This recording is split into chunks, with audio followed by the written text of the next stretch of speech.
I'm Nate, And I'm Rob. and this is Rob and Nate Record a Podcast. Today we're going to be talking about the 1993 movie The Fugitive, as well as the source material and subsequent adaptations or spin-offs from it. We have a interesting genesis about why we're recording this episode. Yeah, we went and saw this. There's a local theater chain here in the Greater Salt Lake, Utah area, which is where we're both living. It's the Megaplex Theaters, and they do kind of what I guess they would call it their fall movie classics. And every fall they put together a series of, I say every fall, this is only the second year they've done it. No, they've done it for at least 2 or 3 years. As I understood it, this was 4 the years. second year. I think the first time I went to one was about 4 years ago. I saw a showing of Giant. And you're sure that wasn't like a Fathom event? Well, so there's kind of two things that go on at, obviously the Fathom events happen at any number of theaters, but Yes. Usually I go to the Jordan Commons. Jordan Commons and to the, what was the name of the chain again? Megaplex. Megaplex. Yeah. So usually we'll go there when we see a Fathom events, like a month or so ago we saw the 25th anniversary of the Shawshank Redemption there. But they do their own thing in the fall for about 8 to 10 weeks, the fall movie classics. As long as I've been aware of it, it's been 10 weeks, and they do 10 movies, a movie a week. And the interesting part about it is if you buy a pass ahead of time for the whole series of 10 films, it's $10. $10 for the whole series. And so if you buy individual movie tickets, it's it's kind of an odd price, but if you buy an individual movie ticket, it's $1.61 per movie. Yeah. It is kind of an odd price, an idiocentric price. But I've seen some pretty good movies there over the years that they've been doing this. I've seen The Adventures of Robin Hood from '38. A lot of these movies I'd seen before. The African Queen. But you hadn't seen them on the big screen, not right? on the big screen. Yeah. An American in Paris. Last year I saw Silverado for the first time, and I went into it knowing almost nothing about it, and I really enjoyed Silverado. So it's kind of a neat way to see these films that you might not otherwise have a chance to see on the big screen. It's an interesting juxtaposition. I think they're doing the first Harry Potter this year. Yeah, that's one of the ones they're tying in, and it's because of some anniversary. Yeah, they usually try to work in some kind of anniversary-ish ones, which, well, I guess The Fugitive isn't an anniversary. Or it would be like the 26th anniversary of The Fugitive. Yeah, it's not an anniversary this year, but yeah, they just thought it would be a good one to have in it. And I think the anniversaries end up coming up more with the Fathom event showings. But Megaplex just tries to put together a package. You know, of course, this is an ongoing thing that they're working on because they have to go to the studios and get the rights to show these in the theater. And so this is something that it takes them a little while to put together. But I'm glad they do it. It's a fun thing to go to. I don't know that I would have otherwise had the chance to catch The Fugitive on the big screen again. Yeah, and it's one where when you go, because I usually go probably 3 or 4 times a fall, and sometimes it's hard to predict whether there's going to be hardly anybody in the theater or whether it's going to be kind of packed. And we had a pretty good audience for The Fugitive. This one was pretty good. I ended up buying the tickets online ahead of time before we went and saw this, and my wife joined us, so that's why I bought them online and get all 3 of the tickets ahead of time. And I thought buying these, a day or 2 ahead of time that we were going to have our pick of the seats in the theater. And as it turned out, like a third of the theater was already sold that far in advance. And so we didn't have our traditional favorite seats or, but it was, we still had good seats, but it wasn't our traditional favorite spot. So, yeah. But yeah, so that was what inspired us to see the movie. We finish up watching it, and we'll get to how well this film holds up. But I turned to Rob. I'm like, this is an episode. Yeah, This is. I've got stuff to say about this. It's a strong film. Well, and that of course also tied into very quickly that we were going to make this not just The Fugitive, but that we were going to tie in the US Marshals subsequent sequel. But we'll get to all of that later on. Yeah. So we're going to start with The Fugitive. Yeah, and before we start with, we're going to start with just some few general impressions. This is the first time I'd seen the movie in a long time, possibly since the 20th century. I may have seen it in the early 2000s. But we're going to talk just briefly about kind of early impressions of the film, maybe first time you remember seeing it. I don't remember exactly the first time I remember seeing it. I remember shortly after it came to home video. I don't recall, honestly, whether it was VHS or DVD. I kind of assume it was DVD. But I remember seeing it several times at home, kind of in close succession. And one of the comments I'd made to Nate about this is that When it first came out, a lot of people made a big deal about the sound, and in particular, in combination with surround sound, of the waterfall scene. So I recall getting this at home, and we'd set up some surround sound in my parents' house, type of a thing. And I remember we got the video, and when it got to the waterfall scene, I remember going and turning the stereo up super loud to make the entire room vibrate, kind of like the theater feeling. Yeah. But I believe this was the first time I saw it on the big screen. Yeah. This was the first time I saw it on the big screen, too. I remember when it came out. It came out in 1993. Harrison Ford was a huge star at the time, so it was a big deal. I was aware of the original series, which we'll talk about shortly. I remember being excited about it. Did not see it on the big screen.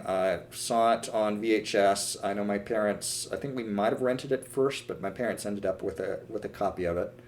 Yeah, I remember seeing it with my folks, and then it was one that was a regular TV rotation for quite a few years, so seeing it again or seeing bits and pieces of it on TV. I also recall back in the youth program I was in at church at the time, they decided to do a sleepover night, which was kind of interesting, and we watched Sneakers and we watched The Fugitive. So that's one of my other Fugitive memories. That's highly entertaining. It's also highly dated because it tells you 1994-ish, because these both would have recently been on VHS. Yeah, yeah. Well, I'm kind of curious then, what was your first reaction, like first impressions of having seen this on the big screen? And kind of, I mean, especially having seen it this far removed, and, and what your impressions were. Well, I was really impressed with it and how well it stood up. It's a solid movie. Like, if I could easily put this on the top 10 list of films I've seen in the theater this year. Like, if we weren't saying films of the year it came out, just for theater experiences of the year, this is a great movie. Yeah. It hits kind of a sweet spot. It is kind of a thriller, kind of an action movie, but it's also very smart. And so you're getting satisfied both on an intellectual and an action basis, which doesn't happen that often. No. I agree. I felt like the film held up quite well. My wife had a couple of issues. I think she was kind of overanalyzing it slightly. I think as long as you remember that this film was set in the 90s, and as long as you think of it set in the 90s, I can't see how this film could have held up any better. Yeah. My wife was trying to make a point about how it held up like to today's standards, and so she was this is where I think she was kind of nitpicking, but she was pointing out things like accessing patient records would not be that simple today, and she made a comment about the fake ID, how that wouldn't have worked today. But you think about that in terms of when it was set in the 90s, those would have worked. I think it was great. I think it would have held up quite well. Yeah, a lot of this technology with the smartphones, the internet, would just take a lot of the believability out of so many movie concepts. Or it would alter the plot slightly. It complicates. Your Home Alone ain't going to work today. It complicates your horror movies because you have to find out an excuse about why the cell phones don't work. So the 90s is a sweet spot for these kind of films in terms of you don't have too much technology, so it's easier for some of these things to be believable. Well, but some of those types of things would have led to some of the changes that would make it not work today. I mean, improper patient record access is what led to more secure databases, that stored patient records. That's so in terms of the setting, I think it just works. Yeah, it's a great film of its time. Yeah, it's of its time even today, but it still holds up. Like it's thoroughly enjoyable. As I said, one of the better film going experiences I've had this year, which has been more or less just kind of an okay year for film. We're now going to want to talk a little bit about where this movie comes from. The Fugitive was not purely an original idea. It was based on a very popular television series that ran on ABC from 1963 to 1967, and it starred David Janssen as the fugitive, Dr. Richard Kimball, and Barry Morse as Lieutenant Gerard, Lieutenant Gerard, and it is basically the plot that we have in this movie. Dr. Kimball, and I guess this is based loosely on something that actually really happened, a real case kind of inspired the story. A doctor Chicago doctor, very well respected, who was accused of killing his wife, ended up being found guilty of it and sent to prison, but escaping. And in the series, he is pursued over the course of 4 or 5 seasons, by Detective Gerard. So this was a series that simultaneously was kind of episodic, because Dr. Kimball would travel around under false identities. He'd stay in a community for a while. He'd encounter some kind of local problem. He'd help a lady and her kid, or some kind of story. And then he'd have to flee when Detective... Yeah, and a certain amount of that would have been necessary to make that into an ongoing TV series. So it was an episodic show, but it was also kind of pioneering in that it had this arc. And it had a resolution. So Dr. Kimball was eventually able to find the one-armed man who he had been claiming was responsible for the murder of his wife, and be vindicated and let free. So the final episode, as you might imagine, for this series, would have had an awful lot of build-up to it. A couple years ago, I was reading an old issue of TV Guide. As you know, I love old magazines. And I was reading an article about people whose job it is to sell American TV shows in foreign markets. Oh, yeah. For example, they talked to a guy, and again, this article was from the late 70s, who said how frustrated he was when a TV series called The Man from Atlantis, which was basically an Aquaman TV show from the late 70s starring Patrick Duffy. It only ran 1 season. He said, they loved it in such and such a market. I could have made so much money if they just picked it up again. But one of the people that they talked to in that article shared a story about how he was in New Zealand in 1967, and he was attending, and I wish I could remember the sport, it's like a national championship of, I think it might have been rugby. Okay. So he goes in the stadium and he notices that there's all these TVs. They obviously had not been permanently installed there. They were brought in. And he was just a little confused. Why are there TVs here? It's like, we're here to watch the game. We don't need a little TV with it. So the game's going on. At the halftime, everything pauses. They turn on the TVs. And the entire audience, as well as the players, watch the final episode of The Fugitive. Really? Yeah, because it was like... this was before you could DVR or even VHS. Yeah. And it's like, everybody wants to know how The Fugitive ends. We've got our big game planned tonight. We got to make this work somehow. So they bring in the TV, stop the game. Everybody sees how The Fugitive ends, and then they go back and play the second half. That's quite the interesting halftime. Yeah. Yeah. Kind of an interesting note. Turns out Harrison Ford, who stars in the film adaptation, he had never seen a single episode of the TV series before they made this movie. Oh, yeah? Yeah. I wonder if that helped or hurt. It doesn't appear to have hurt. No, I wouldn't say it has hurt, but I just thought it was kind of an interesting note. Yeah, it's kind of interesting. Yeah. It's like, again, a little tangent. So when Bob Hoskins signed on for the Super Mario Brothers movie in the early 90s, apparently, according to interviews, he was not aware this was based on a video game. How does that happen? Which makes one wonder, what about the script for Super Mario Brothers attracted Bob Hoskins to say, sign on. I want to do this movie because I think this story needs to be told. I did not know that. Yeah, that's hilarious. Horrible movie. Yeah. The Fugitive, of course, eventually birthed the film, but there have been remakes or attempted remakes of the series. There was a reboot that aired on CBS back in 2000 through 2001. Obviously, it didn't do that well, as it was not picked up for a second season. But there is in pre-production for an online streaming service called Quibi.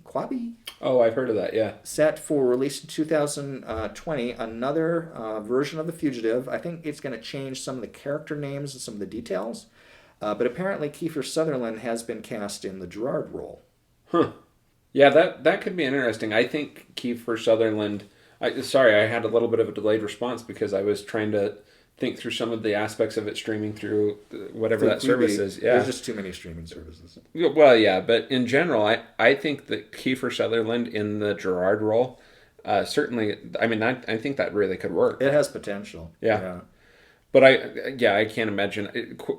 Quibi, or however you say it, must be producing it, but I would imagine that if they want it to be successful, they're going to have to license it to a different streaming service. Yeah, or a network or something. Yeah, exactly.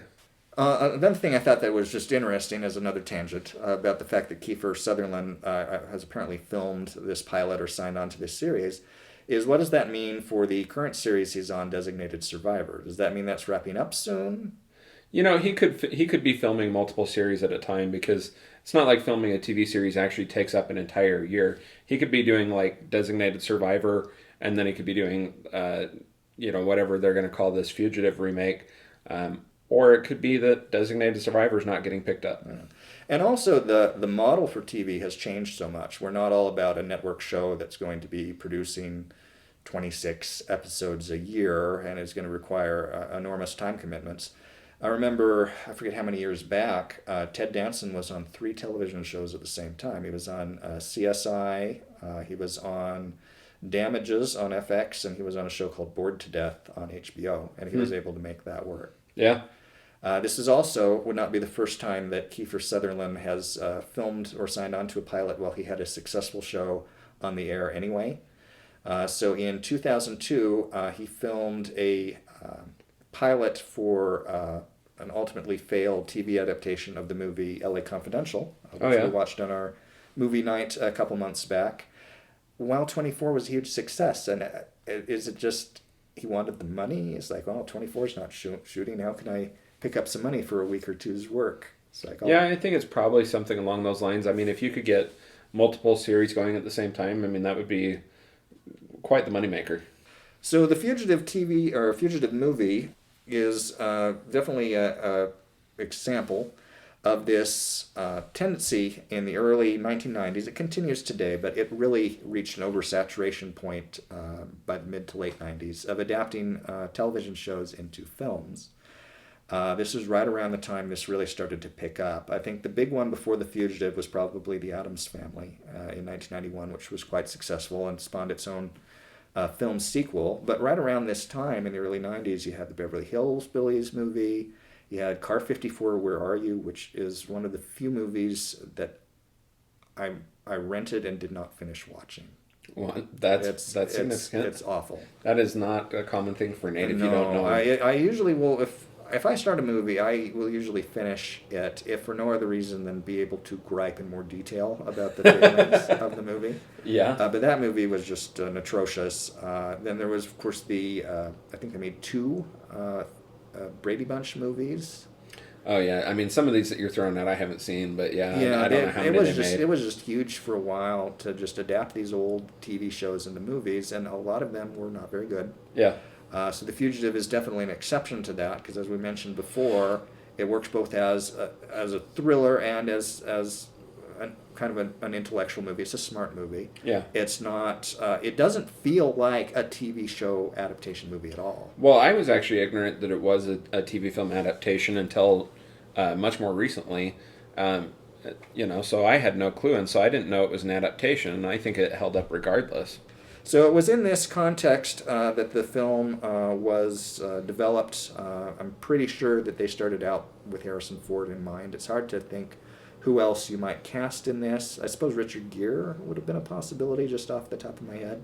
Yeah. But it's a perfect vehicle for Mr. Ford. Actually, as I look here, Harrison Ford was not the only person offered the plot. Apparently, Alec Baldwin, Nick Nolte, Kevin Costner, and even Michael Douglas auditioned for the role. Really? Any one of those would have been probably good. It would have been interesting, but I don't think it would have been the same. Yeah, I don't think it would have held up as well as Harrison Ford did. Both Gene Hackman and Jon Voight were considered for the role of Lieutenant Gerard, or Deputy Gerard. I guess he's a lieutenant in the TV series, but he's a US Marshal in the... Yeah, a Deputy US Marshal in the movie. I'm not positive if he was a US Marshal or not in the original series. Probably was. I don't have too much information about the how the screenplay came to be. It's a very solid screenplay. Pre-production would have started in, looks like 1992. The film was shot over the course of 52 days. Apparently a lot of it was shot in North Dakota, from what I'm seeing. Not North Dakota, North Carolina. Yeah, that's like, for example, that's where the train crash is filmed and a bunch of other things like that. Most of that initial chase, all of that was done in North Carolina.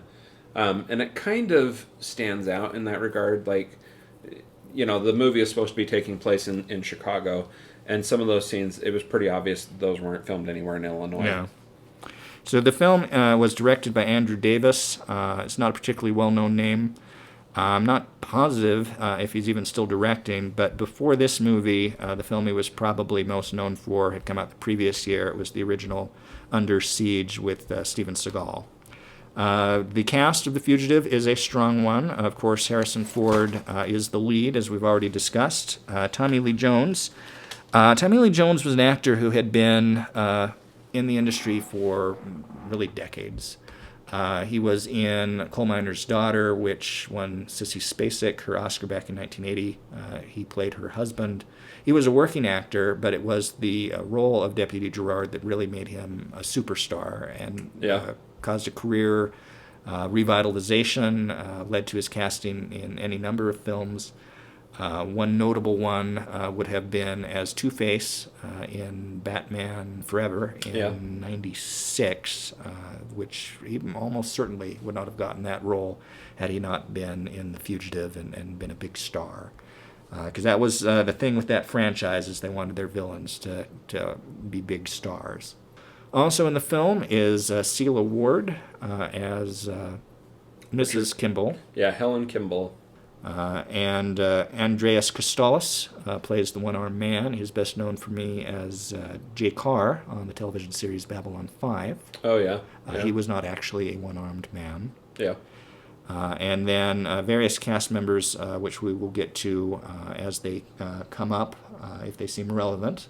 I think it's probably worth mentioning a couple of them, and they're reoccurring, like Joe Pantoliano as Cosmo Renfro. These Joe and some of the others we'll be getting to were in the team that... They're also US Marshals. US Marshals. Working with the Tommy Lee Jones character with Samuel Gerard. Biggs was Daniel Roebuck. Newman is played by Tom Wood. I think that's probably all that's really necessary to mention. The film, of course, did tremendously big business. It grossed in the box office, so as a theatrical film, $368.9 million. That's good money. It was the third biggest or highest performing box office film in 1993. Number one, of course, was Jurassic Park. Number two was the Robin Williams vehicle, Mrs. Doubtfire. Yeah, both of those are great films. 1993, I mean, I hadn't placed until you pointed out that all of these were made in 1993. But if that's the case, 1993 was a decent movie for films. Rounding out the top 10 theatrical films of 1993, we have Schindler's List. Oh, wow. Of course, which was, so that would mean that 2 of the top 4 box office hits of 1993 were directed by Steven Spielberg. Yeah. Very different kinds of films. Of course, both are classics in very different ways. Then at number 5, we had The Firm with Tom Cruise, based on the John Grisham book. Indecent Proposal, based on a Michael Crichton book that had Michael Douglas, that has Demi Moore in it. I forget who her husband was. It's about a rich guy that approaches this couple in economic trouble and says, "I'll pay $1 million." Yeah. Oh, okay, I remember that now. Anyway, it's a big deal. I've not seen that. Then we have Cliffhanger with Sylvester Stallone. Sleepless in Seattle with Tom Hanks and Meg Ryan. Philadelphia, also with Tom Hanks. And rounding it off, The Pelican Brief with Denzel Washington and Julia Roberts. Wow. Yeah, 1993 was a good year for film. Yeah, pretty good year. Yeah, there's some great movies in that list. So now let's move on to the plot. We'll kind of do a walkthrough of the storyline and reference various anecdotes or things that observations we might want to talk about as we work our way through. One of the first things I wanted to talk about in terms of that, I guess this is one of the things that I view as a weakness of the film, is kind of a little bit of the editing style, and this comes up relatively early in the film. The film does a lot of these little, I can best describe them as jump cuts, but it does these little, it just quickly ends a scene and just flashes to the next scene.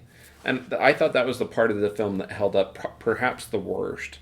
It kind of just messes, it was popular at the time, but it kind of, in reviewing it today, it kind of just, in the way they did it in this film, it kind of messes with the feeling of the passage of time. Yeah, it does. So sometimes they do a jump cut and more time has passed, than in other jump cuts. and other times a short amount of time has passed in between jump cuts, and it just kind of makes that passage of time feel weird. Yeah, they do a lot of this at the beginning of the film because they're covering an awful lot of time, an awful lot of events in really close succession. And that was actually something that threw me off as well because they state that the murder takes place in January, and then, which we'll get to, the escape in which Harrison Ford becomes the fugitive takes place in like March. So that is a crazy quick period of time for there to be a murder and a charge and a trial, etc. And I didn't pick up until later into the movie that it had been more than a year since the murder before Dr. Kimball was sentenced to prison, which makes sense. Even a year is a pretty quick amount of time for what would have surely been a big, high-profile murder trial. Yeah, if you thought occur. you had a slam dunk case, you could get it done in 14 months. And to some extent, the publicity would help with that if you were really sure of your case. The public would have an interest in getting it, seeing it wrapped up, seeing the case concluded. So getting it done in 14 months, that would have been possible. So the opening of the film does those cuts. A lot of them, it's in black and white. It shows the murder of Celia Ward, but in such a way that we can't really tell who killed her. And the story that Dr. Kimball presents in his defense is him and his wife had been at a fundraiser that evening for some kind of charity that was being subsidized by some medical pharmaceutical company. Yeah. And then there was an accident or something. Dr. Kimball's a vascular surgeon. He gets a phone call on the way home from the event, from the hospital, and they're having trouble in a surgery, and they need him as the vascular surgeon to come in and assist with the procedure. So Dr. Kimball goes, takes his wife home. She's getting ready for a romantic evening. She has plans. There's roses that she spreads on the stairwell. She's in her nightgown and getting ready for her husband to come home. But she is interrupted by what is later we learn to be a one-armed man who gets into the home.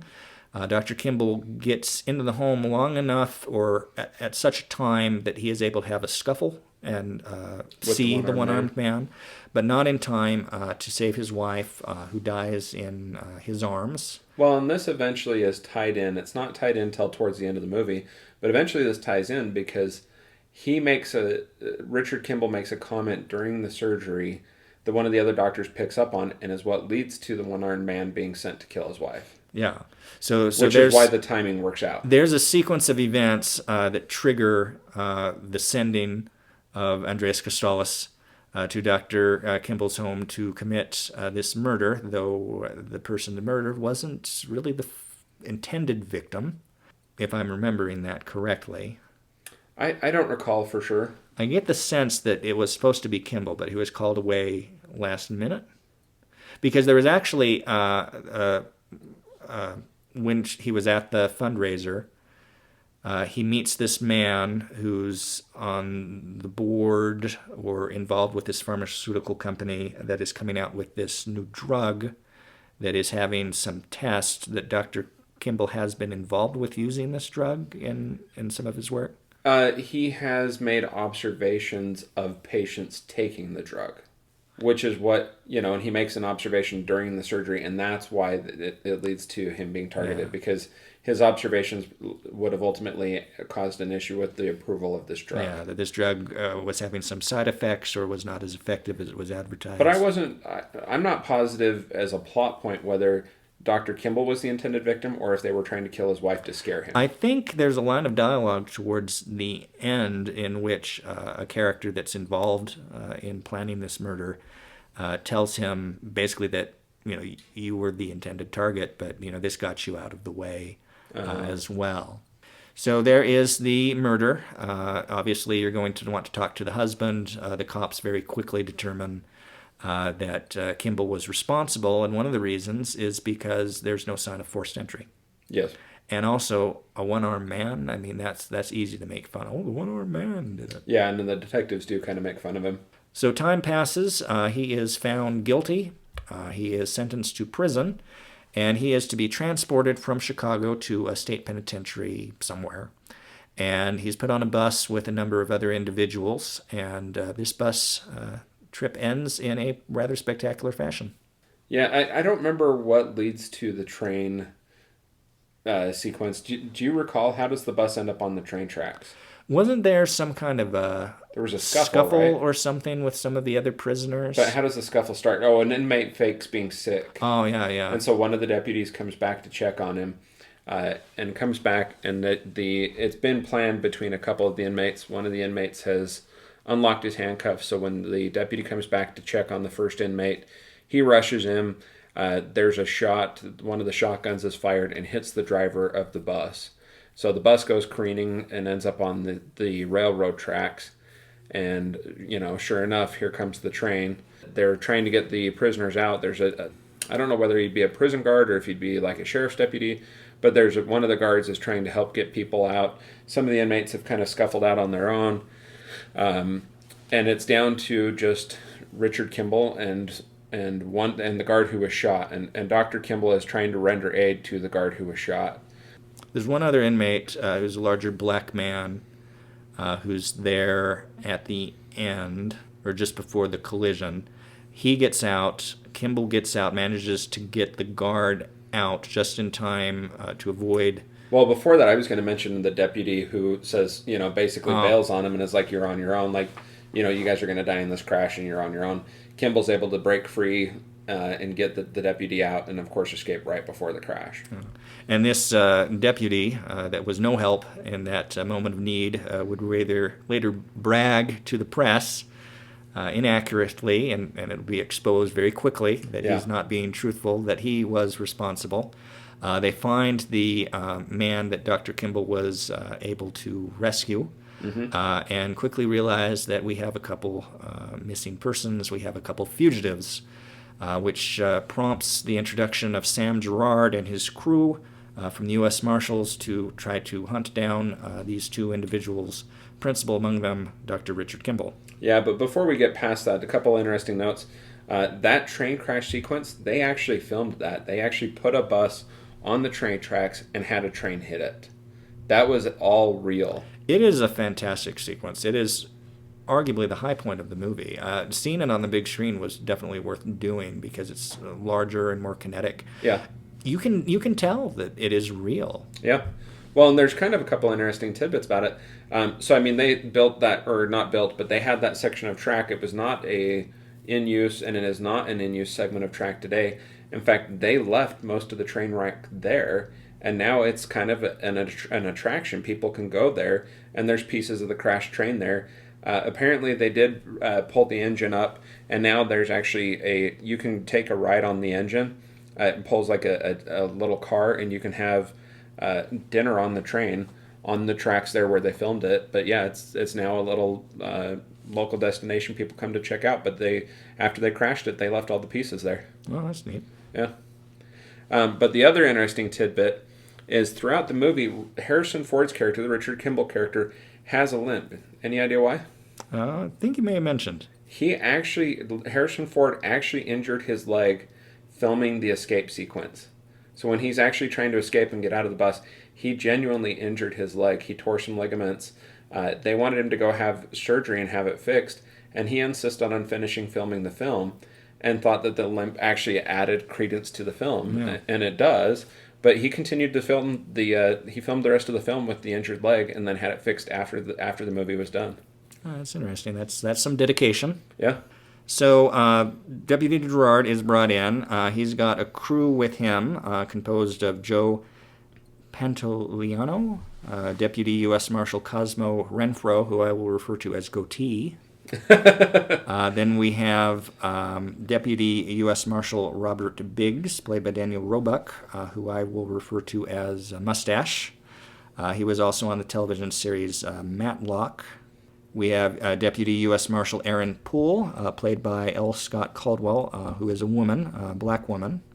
And Tom Wood as Newman, who I'll refer to as Clean Shaven. Yeah, he was young in the film, but not anymore. Yeah, it took us a while to find him on IMDb because he's aged quite a bit in the 25, 26 years since the film. So Dr. Kimball is on the run. He meets up with the other fugitive. They go their separate ways. In fact, that's the condition, I guess, that the other fugitive gives him. It's like, okay, I'll go with you thus far, but you've got to go different directions. I'm not getting caught with you. So he goes off. Dr. Kimball goes off. Well, Dr. Kimball also was more seriously injured in the Yeah. train crash. And so part of the point as he tries to make his escape is him dealing with his own injuries. Yeah, so he has to address those, so he would go naturally to a hospital, be able to sneak in there, procure a white coat to blend in, goes into a patient's room, eats the semi-catatonic patient's lunch because he's hungry, go into the bathroom, clean himself up, get himself shaven. Later on, he ends up getting some hair dye to further disguise his identity. He had a big full beard at the beginning It of the was film. nicely salt and peppered. Yeah, and it really was convenient for him as far as if you have to go on the run, which is why I always recommend having a beard. So that if you have to go on the run in short order, it's much easier to disguise. So apparently yourself. you and I are both well I are prepared both for this. just prepared at any Yeah. moment Yeah. for having to go on the run. Yes, he also steals the man's clothing. I think it was after he attends to himself that he steals the white coat. Because remember, he actually steals the mechanic's clothes first while he's trying to make his escape.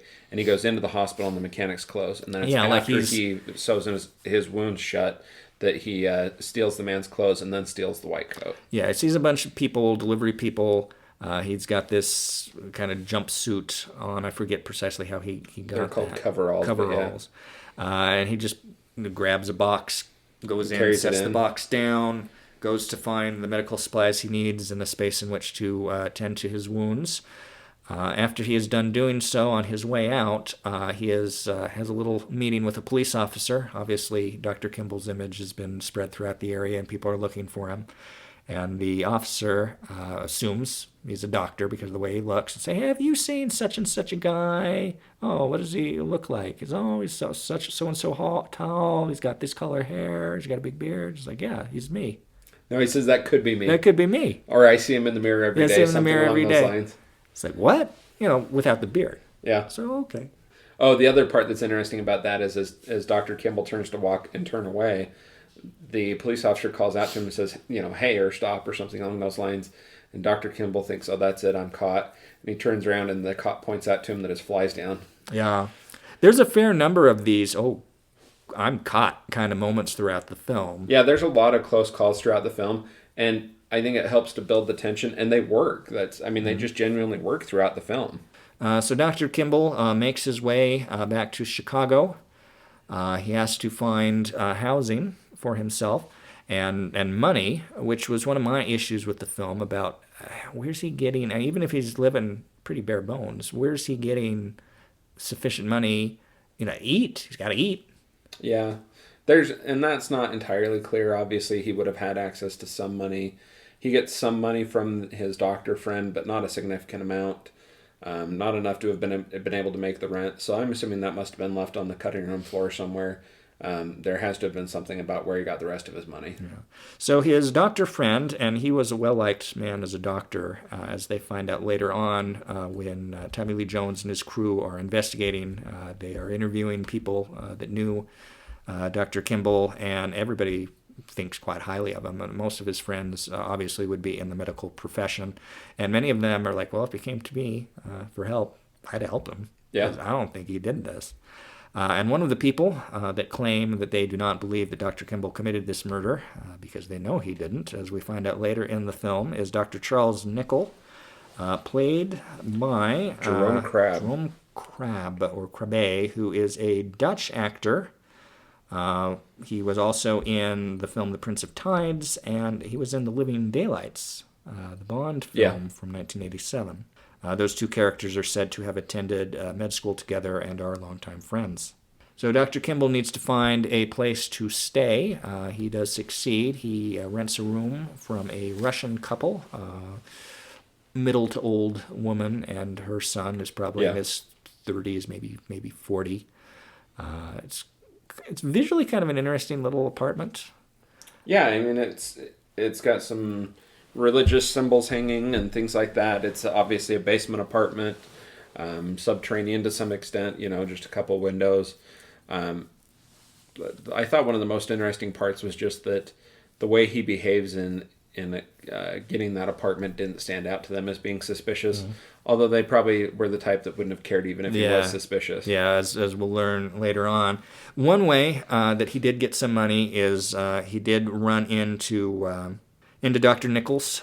He had sought him out, positioned himself as more or less a panhandler near the hospital to be able to talk to him briefly.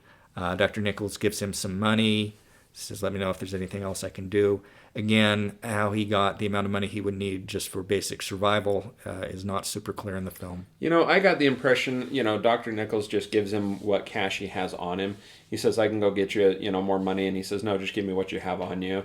But I got the impression that was enough for his down payment on the apartment, things like that, to get him into the apartment. That's kind of the impression that I took away from the way it's edited.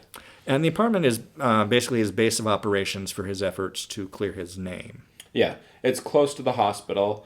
I forget what the exact proximity to the hospital is, but that's part of why he picks it. It's close to the hospital. He can continue to disguise himself and make his way back into the hospital to start trying to do some research on trying to clear his own name. Yeah. And so what he is focusing on is he knows that the man that killed his wife had one arm, had a prosthetic arm. And so he wants to get information about people that would fit the basic physical appearance and age range of the assailant to try to hone in on who the one-armed man actually and of course some of his own medical training comes into this. He uses his own memories to figure out what joints would have been more affected, which helps him narrow down his search and figure out what type of prosthetic it is. But of course he's got to come up with some ruse to gain access to the hospital. So at one point he sneaks back into the hospital, goes down into the locker room. There's a janitor who it seems as though is in the shower, and he steals the ID off of the janitor's coveralls, takes it home, and is able to, with some 1990s basic things, just some razors and where does he gets the pictures from a photo booth, and so with just some razors, some basic lamination supplies, tape and razors, he's able to modify the ID and put his own picture on it. This allows him to get into the hospital posing as a janitor and finding different ways to get into the prosthetics office, be able to access computers in different areas to aid in his research and to narrow down the most likely suspect for being the one-armed man. Yeah, he narrows it down to, I can't remember if it's 4 or 5 or 7. Ultimately based on the height, the age range. And the joint. The joint, and he knows that he injured the guy enough that he would have had to go in for kind of a tune-up, I guess, on his arm shortly thereafter. So he's able to use that time period. When did these people last come in? He's able to eventually track down the one-armed man. Yeah, so there's a little bit of a sequence that goes relatively quickly in the film where he's going through his list and he's tracking down all of these people who he's found in his search and contacting them or family members to eliminate them, and then is ultimately able to focus in on Sykes, who is the one-armed man who actually is the one that perpetrates the murder. Yeah. So the film has a lot of moments where you go back to Gerard and his team's investigation. Gerard is getting increasingly skeptical about Dr. Kimball's guilt, even though he claims not to care. In fact, there's that moment in the chase early on that Dr. Kimball has stolen an ambulance to get out of the hospital. It's very quickly determined that that's Kimball in the ambulance, and so Gerard is in a helicopter with his team chasing him.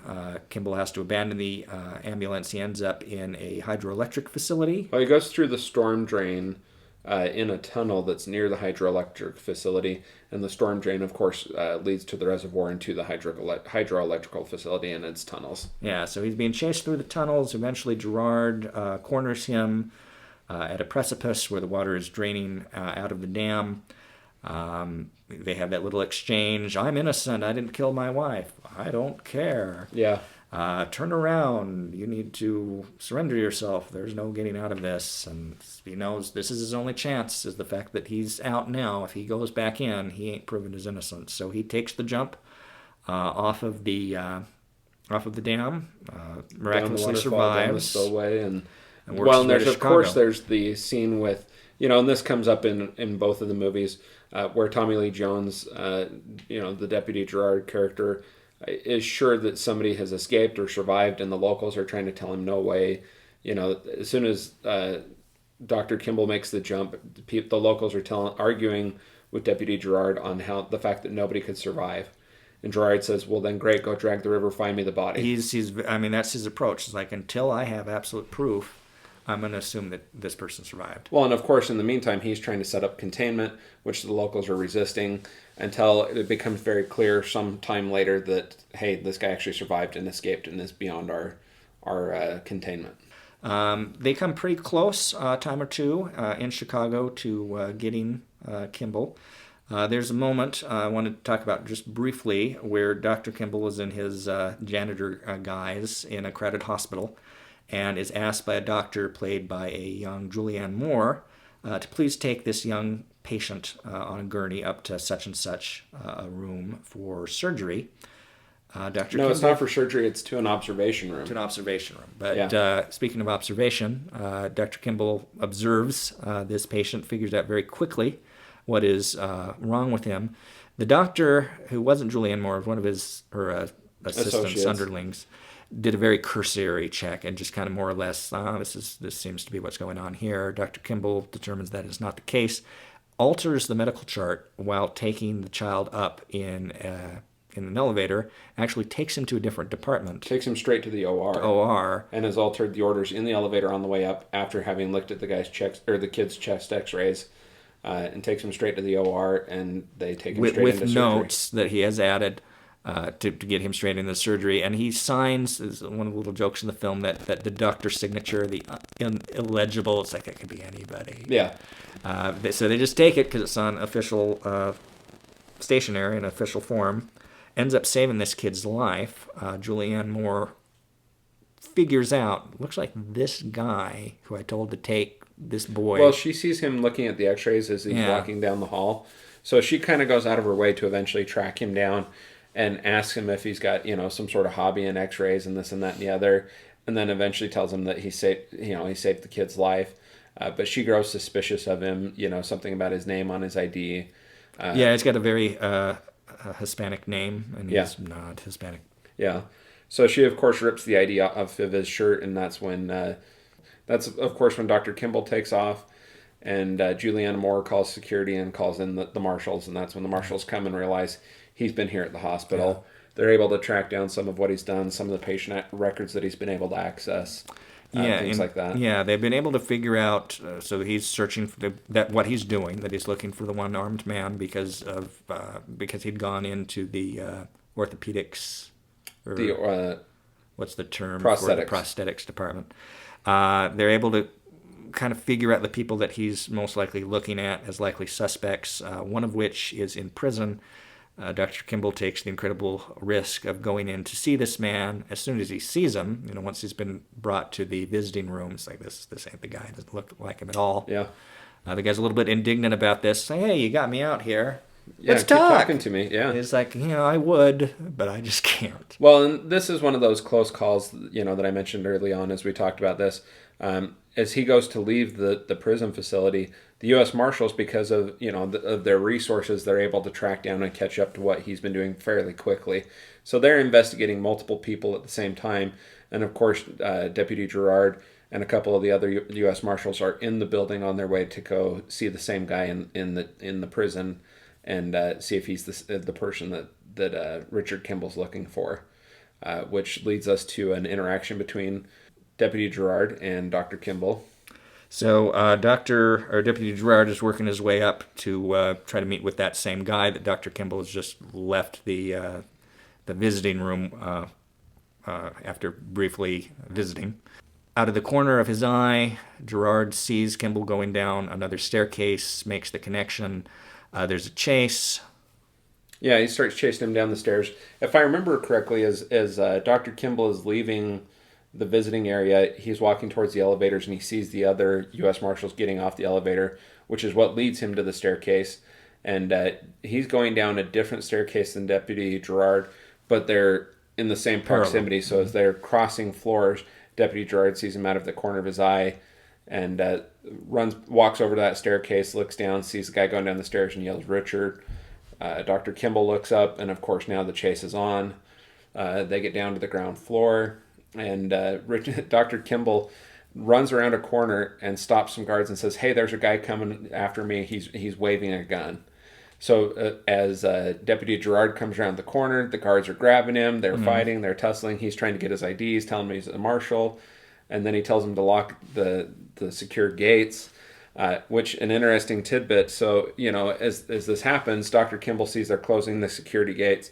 He dives through it. His foot gets caught. And of course, at this point, Deputy Gerard is in hot pursuit, stops, some distance away, with his gun and starts shooting at Dr. Kimball. It's apparent that it's a ballistic glass, which stops the bullet. Dr. Kimball's able to pull his foot through. But in reality, they actually shot at him, but they shot at him with wax bullets. I was also thinking how there's a certain parallel there with that scene, the beginning of the opening sequence in Raiders of the Lost Ark, where he is caught, he's trying to escape from the boulder and the whole idol situation, and he just gets out at the nick of time and grabs his hat. Only in this case, it's his foot. Yeah. But yeah, I thought it was interesting that they actually shot at him with wax bullets. Tommy Lee Jones fired blanks.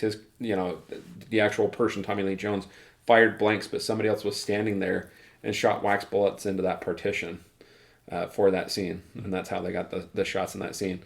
Very gutsy practical effects in this movie. I mean, between crashing a train, firing bullets at Tommy Lee Jones or Harrison Ford, there's a couple other notes I'll get to later on. But yeah, just very good practical effects in this film. Yeah, they would have done that train CGI if they were to make that movie now, and it wouldn't have been nearly as good. No, absolutely not. So the hospital is briefly locked down because they shut the automatic security doors at Tommy Lee Jones's orders. Of course, Dr. Kimball makes it out. So they very quickly get things open, but it's given Dr. Kimball time to blend in with a St. Patrick's Day parade. Yeah, which actually leads me into one of the other points I wanted to make. They actually filmed this. Tommy Lee Jones and Harrison Ford genuinely just went out into a St. Patrick's Day parade and started filming this. They had the crew following them, and they just started filming it. And I read that it was, something like 5 or 10 minutes of that they actually were able to film them following each other through the parade before people recognized them, saw the cameras, and figured out something was going on, and they started to attract attention. At which point, they genuinely just walked off through the crowd. That was it. That was all they did. They just ran into the crowd, started filming, and then when they started getting recognized, they just walked off. It's a great little sequence. Obviously, he's being pursued. So Dr. Kimball, he ends up taking off one of his jackets. He ends up finding a green St. Patrick's Day pulls it out of the trash. Out of the trash, gets in with a crowd of veterans or something. I don't remember what the crowd was. Yeah, but those scenes, several of the scenes between Harrison Ford and Tommy Lee Jones were improvised, and that whole parade sequence was one of those. They had no plan for what they were going to do in that parade sequence. They improvised it and just made it up as they went, and just had the cameras following them, and yeah, it worked. So I wonder how much the parade sequence had been planned out at all ahead of time. Like, did they know there was going to be a get lost in the parade sequence? No. As I understand it, from what I read, they just happened to realize there was going to be a parade near where they were filming and thought they could work it into the movie and just threw the actors out there with cameras following them. And of course, that kind of thing had happened before in the film Ferris Bueller's Day Off, released in 1986. They also were filming in downtown Chicago, determined there was a parade going on that day. It was like a German-American, some kind of celebration. And then they incorporated that into one of the more iconic sequences in that movie, in which Matthew Broderick sings Dankeschön on a parade float surrounded by beautiful German barmaids. So Dr. Kimball continues his investigation. He finds out, determines that character played by Andreas Kostalis is the most likely person at this point. Frederick Sykes breaks into Sykes' house, determines from photos, like, yep, that's the man. Also finds some other photos that are of interest. Well, it finds photos showing Sykes with other doctors that he's worked with and doctors who were involved in this drug that he had concerns about. Including one who he had first met very briefly at the benefit the night that his wife was killed. But he discusses his concerns with him at the benefit. Yeah. Yeah. So he's starting to put together what may have, why he's in the position he is, why he and or his wife would have been targeted. He does something very smart at this point to put Deputy Gerard on the trail that he wants him on. Yeah, he picks up the phone sitting in Sykes' house and calls the marshal's office and lets them trace the line, or is aware that they're tracing the line, and has a conversation with Deputy Gerard, and then just sets the phone on the table so they can complete the trace and get there. He also, before this call to the US Marshals office, has called in a fake fire alarm. Because there's a car sitting outside and he's had to sneak his way into Sykes' home. The marshals have somebody sitting on the house watching for Sykes. And so he calls in a fake fire alarm so that the fire department will come. They block the view of the deputy marshals that are sitting on the house, and he's able to make his escape. As they trace it's entertaining because as they trace the call, Deputy Gerard says, "Get somebody there now," and one of the other people working in the marshal's office is like, "There's a car there now." Yeah. And so they contact them. That they go in. Of course, Deputy Gerard gets there. And, of course, a short time later, Sykes walks up, and that's our first interaction between Sykes and Deputy Gerard. Yeah. So they have an interesting little what's the word I'm looking for it, where they're kind of feeling each other out. Gerard's getting more and more under the suspicion that Kimball is right and that there's dirtiness afoot. We find out that Sykes works for Devlin McGregor as one of their heads of security. That is the company that has been making the drug Provasic. That isn't what it's cracked up to be, which was noticed by Dr. Kimball, thus triggering the chain of events which makes him the fugitive. Yep, and do you recall how he makes the connection between Provasic and the other doctor back to Dr. Charles Nichols? Actually, it's something in the protocols. So he's somehow tipped off to look at the protocols. Yeah, he goes back to the hospital again. He contacts Jane Lynch, who's a doctor friend, saying, "Hey, I need access to these protocols, these forms," and eventually they determine that a lot of these tissue samples have been falsified, and the timing in which they were falsified points to... Well, he goes back and meets with, I forget who the black gentleman is, and they're pulling some records. Yeah, Jane Lynch gets him... in touch with the other guy. Yeah, I think it was Jane Lynch. But he's looking at the records, and they realize that Dr. Nichols has signed a bunch of these records on the day after the murder. And all of these records that were supposed to have been collected over a long period of time were all submitted at the same time and signed by the same person. Yeah. So the problem with Provasic that they found out is that it causes liver damage. Well, it causes liver damage and some other bleeding issue, which is what led Dr. Kimball to have to do some vascular surgeries on people, and this takes us basically up to the climax of the film. Various things are going on with Gerard and his crew, closing in on both Kimball and on the conspiracy that resulted in Kimball's framing. Kimball ends up in an L train. L train? Well, he makes the call from the phone booth outside the L train first. Okay, to bring Gerard? Yeah. Okay, so to bring Gerard there. He ends up finding Sykes on the train, or was Sykes pursuing him? How did they both end up at the train at the same time? I don't recall at that point. I think he's following Sykes. Yeah, I think that's the case. And he gets on. No. So Sykes is looking for Kimball at the orders of Dr. Nichols. He's on the phone with him, and on a payphone, and looks across the street, and he sees Kimball, because Kimball's trying to stake out this convention. Oh, yeah, Kimball's come out of somewhere else. And where Dr. Nichols is going to be present. And he's doing a presentation. Yeah, about Provasic. Provasic. So Sykes sees Kimball. They take off after he takes off after Kimball. They end up on an elevated train. There is a shootout, and in which Sykes is trying to kill Kimball to wrap up his loose end.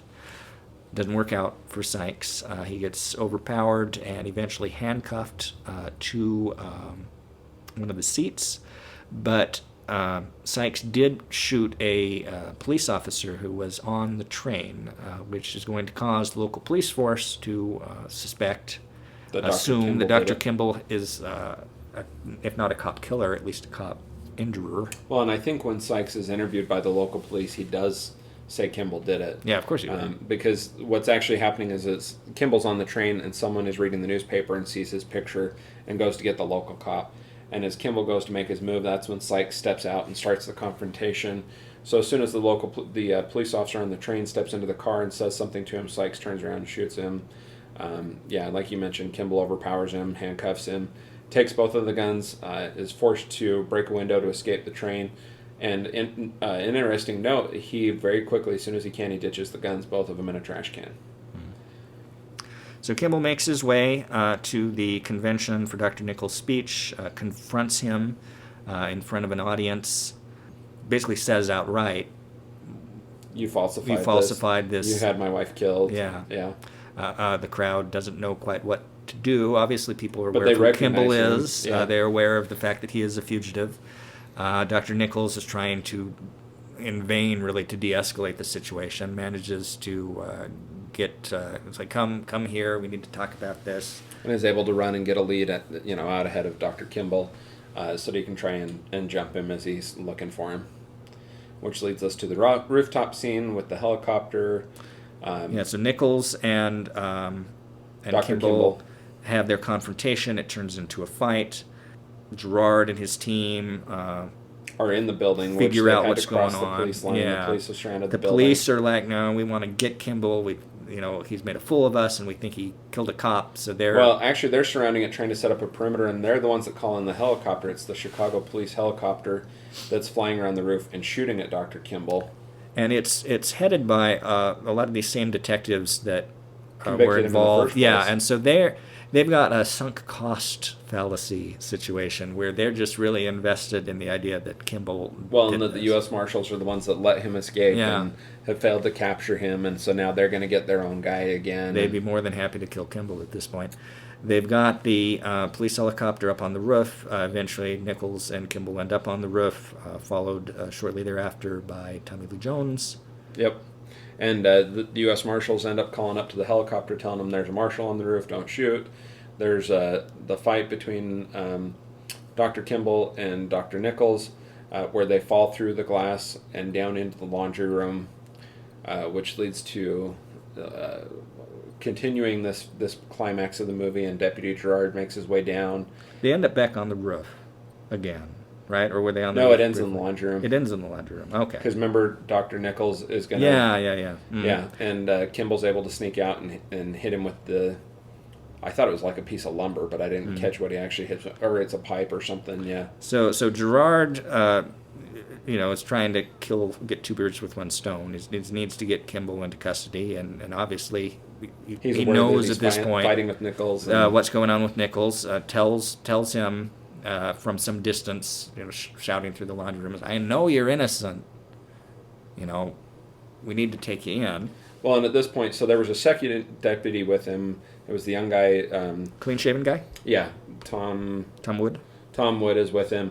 Dr. Nichols uses some device in the laundry room that's on a chain and cable system, and is able to knock out Tom Wood's character and steal his gun. And that's when he confronts Deputy Gerard, gets the jump on him, and is about to kill Deputy Gerard because he knows Gerard knows he's innocent, and if he can kill both of the deputies, then he can try to come up with a story and try to live another day. That or else kill Richard Kimball as well, and he's clear. The drug goes through. He makes his money, and that's when Richard Kimball jumps out and saves Deputy Gerard and turns himself in.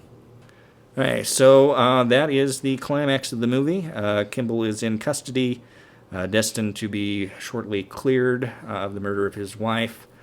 Nichols is dead. I don't think he's dead. No, I he's think not he dead. survives. They're able to take him into custody. But the whole conspiracy is more or less unraveled. Yeah. Things are going to work out well. There's a nice little closing moment between Gerard and Kimball, where Yep. they acknowledge their respect for one another, and he removes Kimball's handcuffs, knowing it's just at this point you're being in custody as a formality. You're Yep. going to be out there shortly. So, film ends strong. I think it's consistently a very good film.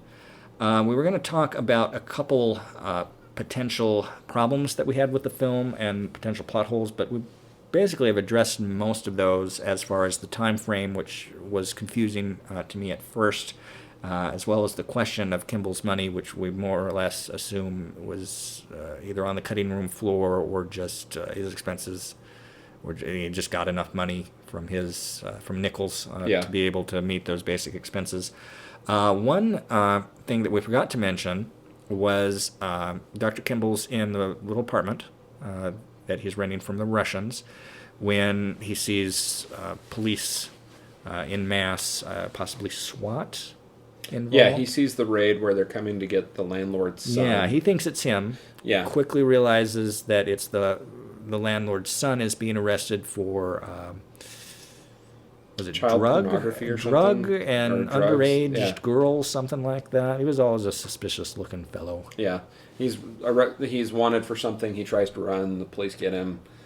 Kimball realizes it's a close call, but he's clear. Eventually, this guy in the Russian son squawks on Kimball. Says, Yeah, "That it's while he's guy, being interrogated. that guy is in my mom's basement. Yeah, He needs to go get him." yeah. Well, and I think your question was, how did Richard Kimball know No, not to at go that back point, to not it? to go back. And I think that he realized, hey, it's a close call. I've had close calls of being recognized before. This guy's seen me. Yeah, he's seen me. This Got is no nothing to longer an lose. acceptable risk. Yeah, Yeah, that makes sense. yeah. Well, kind of as we progress from here, it's worth noting that this film was nominated for quite a few awards and won one significant one. I'll talk a little bit about what it was nominated for. It was nominated for Best Picture, Best Cinematography. These are all Oscar nominations: Best Picture, Best Cinematography, Best Sound, Best Film Editing, Best Effects, Best Sound Effects Editing, Best Music and Original Score. And of course, for Best Supporting Actor, which Tommy Lee Jones won. Again, it made him a big star overnight. He ended up in Batman Forever. He ended up in Men in Black. All of a sudden, he was a red-hot box office commodity. Yeah, he films quite a few right around that time. And given the success of this film and how well received the character of Detective Gerard was, it was logical to want to make a sequel following up with that character. Yeah, and they made it just a relatively short 5 years later. And of course, we're talking about the US Marshals from 1998. So, US Marshals don't have a lot of information on the script, though it is a solid one. I did want to talk briefly about the director of the film, a man named Stuart Baird.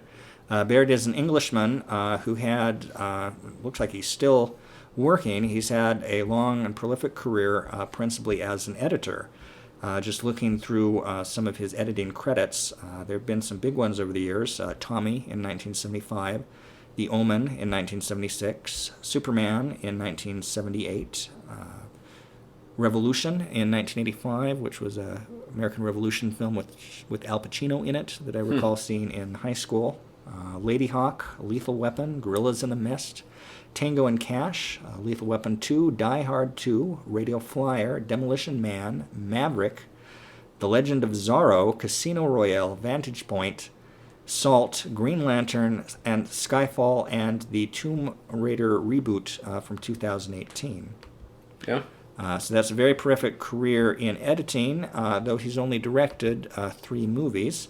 Executive Decision in 1996, which was a Kurt Russell film, US Marshals, which we'll be talking about, and Star Trek Nemesis in 2002, which was the final of the Next Generation theatrical Star Trek movies. Pretty solid at it. Yeah. Tommy Lee Jones, of course, returns as Deputy Gerard. His crew all returns as well. Wesley Snipes joins the cast, as does Robert De Niro. And You mean Robert Downey Jr.? Robert Downey Jr., sorry. And Irene Jacob, and we'll get to them as their characters One creep thing up I'm kind of in the curious plot. about going into this, I guess this will count as kind of our initial impressions as well. Yeah. Did you remember Robert Downey Jr. was in this film? I did remember that. I had forgotten that. There's not a lot that I remembered about the film. There was chiefly two of the set pieces, and this is a film loaded with well done set pieces. The fact that Wesley Snipes was in it and Robert Downey Jr. was in it, and a couple other moments stick out in my memory. This was a film that I saw theatrically with my friend Jackson Irish. I actually got kind of a funny story about after we saw the film. So after seeing the film, I forget what else we did, but I was a fairly new driver at the time, and I had my first car, which was a 1988 Ford Taurus, and I'm driving back to my house at night. And we had a family that lived kind of kitty corner across the street from us named the Hessings. And they were in the process of moving out of that house into another home. And I saw some vehicles in their driveway as I'm driving. And I'm like, oh, did someone move into the Hessings' house? And I was distracted for just a second or two. So when I started to do the automatic turn into my driveway, I was off by a couple feet. So I hit our mailbox. I have this memory of seeing the mailbox go down limbo-like.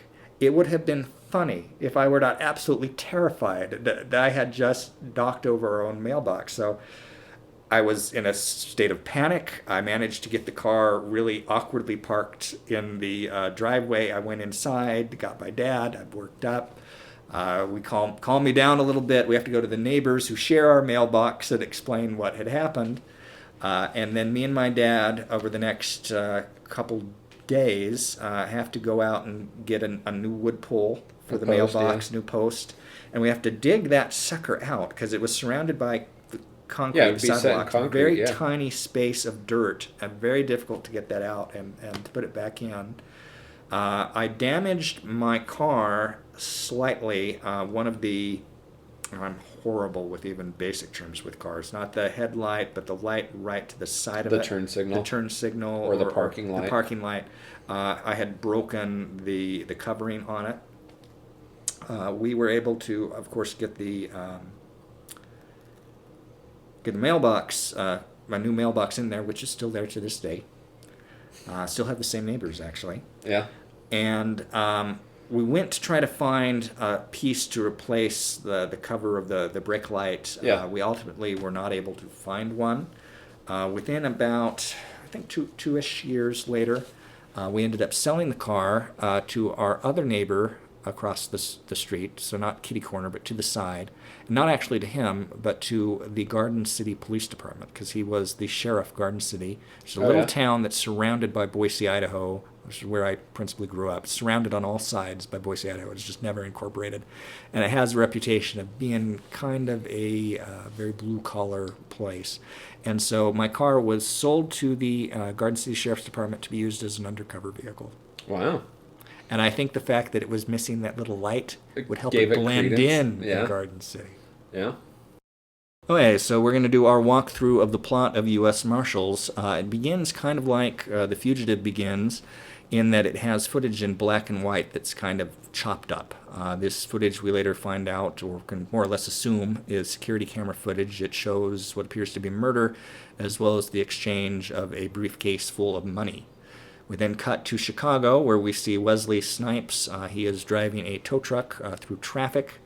There's another driver who is distracted by a cell phone call, because, late 90s. Yeah. And he ends up going into the wrong lane. Wesley Snipes, through a construction zone.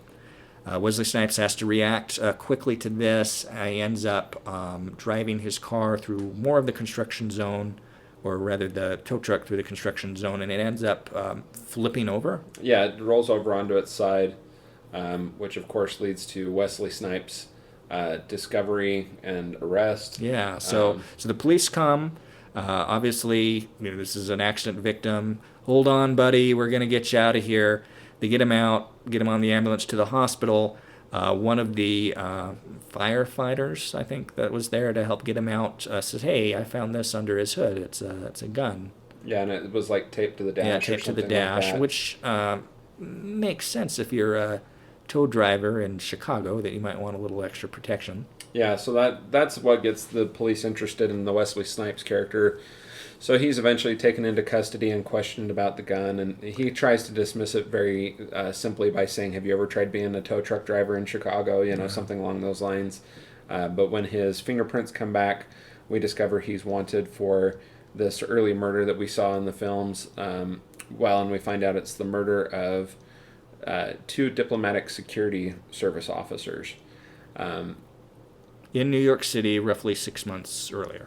Yeah, I messed up on that. 5 time months frame, earlier. But yeah, but at this point in the time, in the movie, we jump over to be reintroduced to Deputy Gerard and his gang of characters, and we're introduced to them by seeing a chicken advertising, out on the street advertising. It's for a some man sort of in a restaurant. chicken suit in front of a food truck with a big plate of free samples that he is not really trying that hard to give out. Yeah. His eyes tend to be focused at a house across the way. Yep. And then I forget. Remind me what triggers the start of the raid. I am forgetting precisely what it was. I think they see the car. They're waiting for certain individuals to come to this house. It is a bust. Other members of Gerard's crew are in the area. I believe one is disguised as like an electrical worker. Yeah. I forget what the others may have been. One of them, I think, is disguised as a homeless person. Yeah. A couple of them ruse. are winos. They're kind of walking stumbly fashion around this house. But anyways, the target of the raid shows up, and this kind of leads to a funny sequence. Gerard, somebody's coming to get the samples, and he just kind of throws the whole tray of samples off to the side, and you hear like a girly voice like, "Hey!" And he pulls off the chicken head, grabs his microphone, and says, "Let's go get him." It's really an interesting introduction of your lead to take off the chicken. Well, and kind of a funny note about that, I read that the original screenplay had Deputy Gerard dressed as a priest, but when Tommy Lee Jones arrived for filming, didn't think that was a sufficient ruse, and so I didn't catch who proposed the chicken costume, but that's how the chicken costume comes into play there. Tommy Lee Jones didn't think that being dressed as a priest was going to be a proper ruse to get that scene set up. I think it works well. It's entertaining. Yeah, it's a little unexpected. Yeah, it's funny.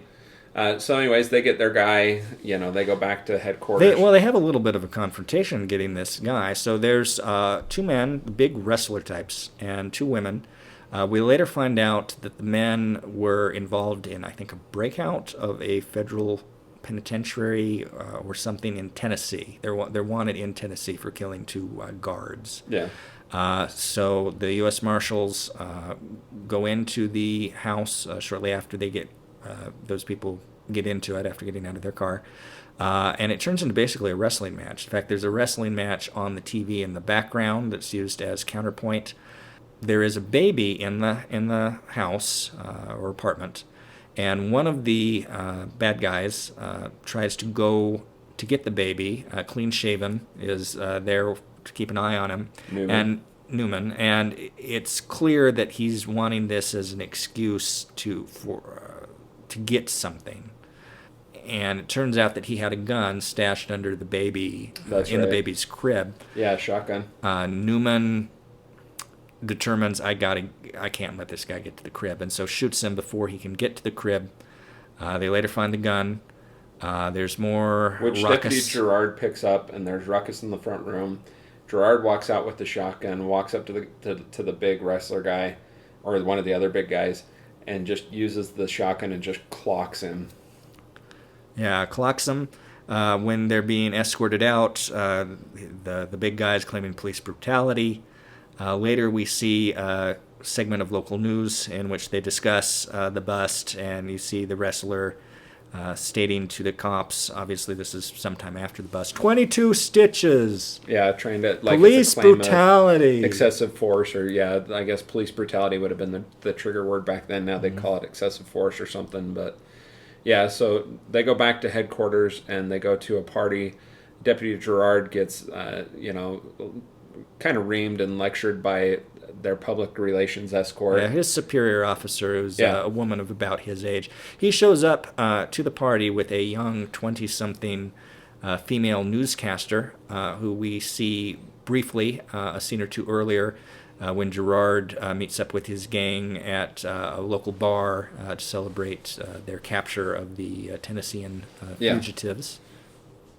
I don't recall that part very well. Yeah, it's just very briefly. So you see her as the reporter doing the piece on the TV, and then it cuts very briefly. You can see Lester Holt, who was a Chicago newsman at the time and is also apparently very briefly in The Fugitive. Yeah, in both movies there is a brief segment where they say "Back to you, Lester," Yeah. which was Lester Holt before, while he was a local newscaster. So Tommy Lee Jones goes to this party, this formal occasion with his date, and his boss says, that's one of the things I admire about you, Gerard, is never afraid of the obvious. Yeah. You got this middle-aged man with this much younger woman, and she basically tells him, look, you messed up. It's a PR problem. Yeah. So you're going to have to do a little penance for this. And suggests that he takes some prolonged vacation. Yeah. After escorting the prisoners back to Tennessee. So Yeah. he's going to have to be on the prison transfer plane. And also on that prison transfer plane is Wesley Snipes. Yeah. And this leads to kind of a couple interesting notes. The transport planes are not actually set up like that, but when the filmmakers saw how the transport planes were actually set up, they were disappointed, and so they came up with the whole cages and the rail system that latches their handcuffs in, all this type of stuff. So they made that part up, for the open bathroom as well. They made that up for the sake of the film. So there's a sequence where they're on the plane. One of the prisoners supposedly has to use the restroom, so he's taken to this open toilet, and he has a single-shot firearm that's concealed as a pen that he's able to take out, and as he makes his way back to his seat, is trying to kill the Wesley Snipes character. And of particular interest is that this man is an Asian man. Yeah. And so he goes to make his move to kill the Wesley Snipes character. He's unsuccessful, but shoots the window, which leads to an explosive decompression of the plane. The Asian character is sucked out. We later hear that he went through someone's roof and landed in the bathtub, and I forget what kind of dish they later make a joke about having resembled when he was found in the bathtub. And I think at least one guard gets sucked out as Yeah, well. there was 2 or 3 people, I believe, that get sucked out the plane. Causes difficulties for the pilot. Controlling I think the plane. Eventually, there's engine problem related to this. Yeah, something like that, and then the wing severs, so the plane crashes. As they know they're going to crash. Yes. The pilot and the co-pilots are up there. They're looking for an airport, anything to land on. They eventually find a stretch of road that is really their only options. They make for that stretch. Well, and at some point in this sequence, Wesley Snipes has stolen glasses from somebody. I don't recall. Yeah, so early on when he was back in Chicago, one of the police detectives that's questioning him drops glasses. He picks up the glasses, but he breaks off one of the side sides earpieces or whatever. Yeah. And he Conceals it. So as they're getting ready to go down, he withdraws that and starts working on freeing his handcuffs. They land the plane on the road, but the road isn't long enough, so the plane... They crash land it, and then it ends up sliding off of the road. Well, they land on the road, but the road isn't long enough for them to yeah. stop, so they crash off the end of the road and go down the hillside into some sort of swamp or body of water. The plane turns over. It ends up upside down. The plane's taking on water. Deputy Gerard is trying to help the guards free some of the inmates to get them off. Yeah, turn off the locks that lock them their chains to. But the floor. It doesn't release everyone, so they're trying to get a couple people out. The guards are a couple of them exit the plane with shotguns and swim to shore to set up to be able to guard the prisoners as they come off the plane. Deputy Gerard tells Wesley Snipes' character to assist him for a minute. Actually, he catches him trying to break out of the handcuffs, says something like, going somewhere. And Wesley Snipes says something like, no, I'm not, So that's when Gerard gets him helping him free some inmates. The plane's going down, and the guards want Gerard to leave the last of the inmates to die. He frees one more person, and as he's doing so, Wesley Snipes stows the flashlight to where he thinks to fool Gerard into thinking he's still there, and takes off to make his escape. So then some time passes. Local law enforcement is brought in. They believe they have apprehended basically all of the prisoners. Yeah. And I forgot. They think that Wesley Snipes is dead. Well, the sheriff says The that sheriff he does. assumes Wesley Snipes is dead. And this Gerard is- points out to him, this is kind of a similar setup as in the previous movie. I had forgotten how, the bumbling sheriff, I think that part was kind of a little overplayed. This part of the movie, I think, was a little bit weaker. It was probably the weakest spot of the movie, and it was weaker than in The Fugitive. Very much trying to parallel the bus crash. It's trying to outdo it in terms of size and scale, but it's simply not as effective because that original bus train crash is real, and this is not. Yeah, they used real things, and they had a couple plane fuselages that they used. They built a small model that they put on a vehicle and crashed at 60 miles an hour. They drove it at 60 miles an hour for filming the scenes of the plane in the air, and then they actually crashed it for the crash sequence. But they had plane fuselages that they actually used for filming. But it was obvious that it wasn't the same. But yeah, so then we're introduced to the sheriff who gets there. He's the local authority. He doesn't even have a map with him. One of his deputies has to get a map out. And he's just trying to set up the containment, and Gerard is there just throwing out one-word suggestions that he kind of at times rolls with, and he's like, well, we're going to set up our containment this far, and Gerard tries to say 20 miles. Yeah, it's 15, 10 miles, 20 miles, And 20 miles. He's like, well, no, I don't think we need to go that far. No, and he's like, I'm sure this prisoner's dead, and he's like, nope, Mm-hmm. So that's when Gerard eventually takes over. The crew comes down from Chicago. The plane went down in southern Illinois, very close to the Kentucky border. Yeah. And so they begin their manhunt looking for Snipes. Wesley Snipes' character, whose name is... His name is Mark. He goes by various alias last names. I think Shepard is his actual. Sheridan is his actual name. But this is also when we're introduced to Robert Downey Jr.'s character, whose name is Royce. Royce comes in on a helicopter with the Diplomatic Security Service, and the Robert Downey Jr. character is assigned to this US Marshals task force to look for the fugitive because he's tied to the case. The death of the diplomatic security officers in New York. Yeah, and I had forgotten how at the beginning the Robert Downey Jr. character just looks like such an idiot. I'd kind of forgotten that, as we will eventually learn. It's intentional because he has some skin in the game and is interested. So, yeah. Yeah, this was not a particularly strong period in Robert Downey Jr.'s career. I believe this is the middle of his drug phase. Well, and he went through some trouble in 1998. The final scene in the hospital was put on hold for a couple weeks because Robert Downey Jr. didn't show up. So everyone was there and had to wait for Robert Downey Jr. to show up. And when he showed up, filmed the scene with no explanation as to why he was late. They filmed the scene. He later in an interview said that, talking about this period in his life, said that it was a mistake for him to have done this movie. He shouldn't have done it. Said he was suicidal at the time, and then to be playing a character who's running around with guns trying to kill people was just a bad role for him. He's pretty good in it, though. Ultimately, he is. Like I said at the beginning, he looks like just a total idiot. So there's many parallels, obviously, between the structure of this film and The Fugitive. Wesley Snipes makes it away from the crash site and starts to work his way towards New York. He does go out of his way not to kill people and to keep the harm at a minimum. He takes a couple in a truck. This is a long-haul truck, husband and wife truckers. Yep. Ties them up. Actually has the guy drive, and he hides in the back near the wife, so keep an eye on the wife as a threat. They come upon a police roadblock. They try to bluff their way through it.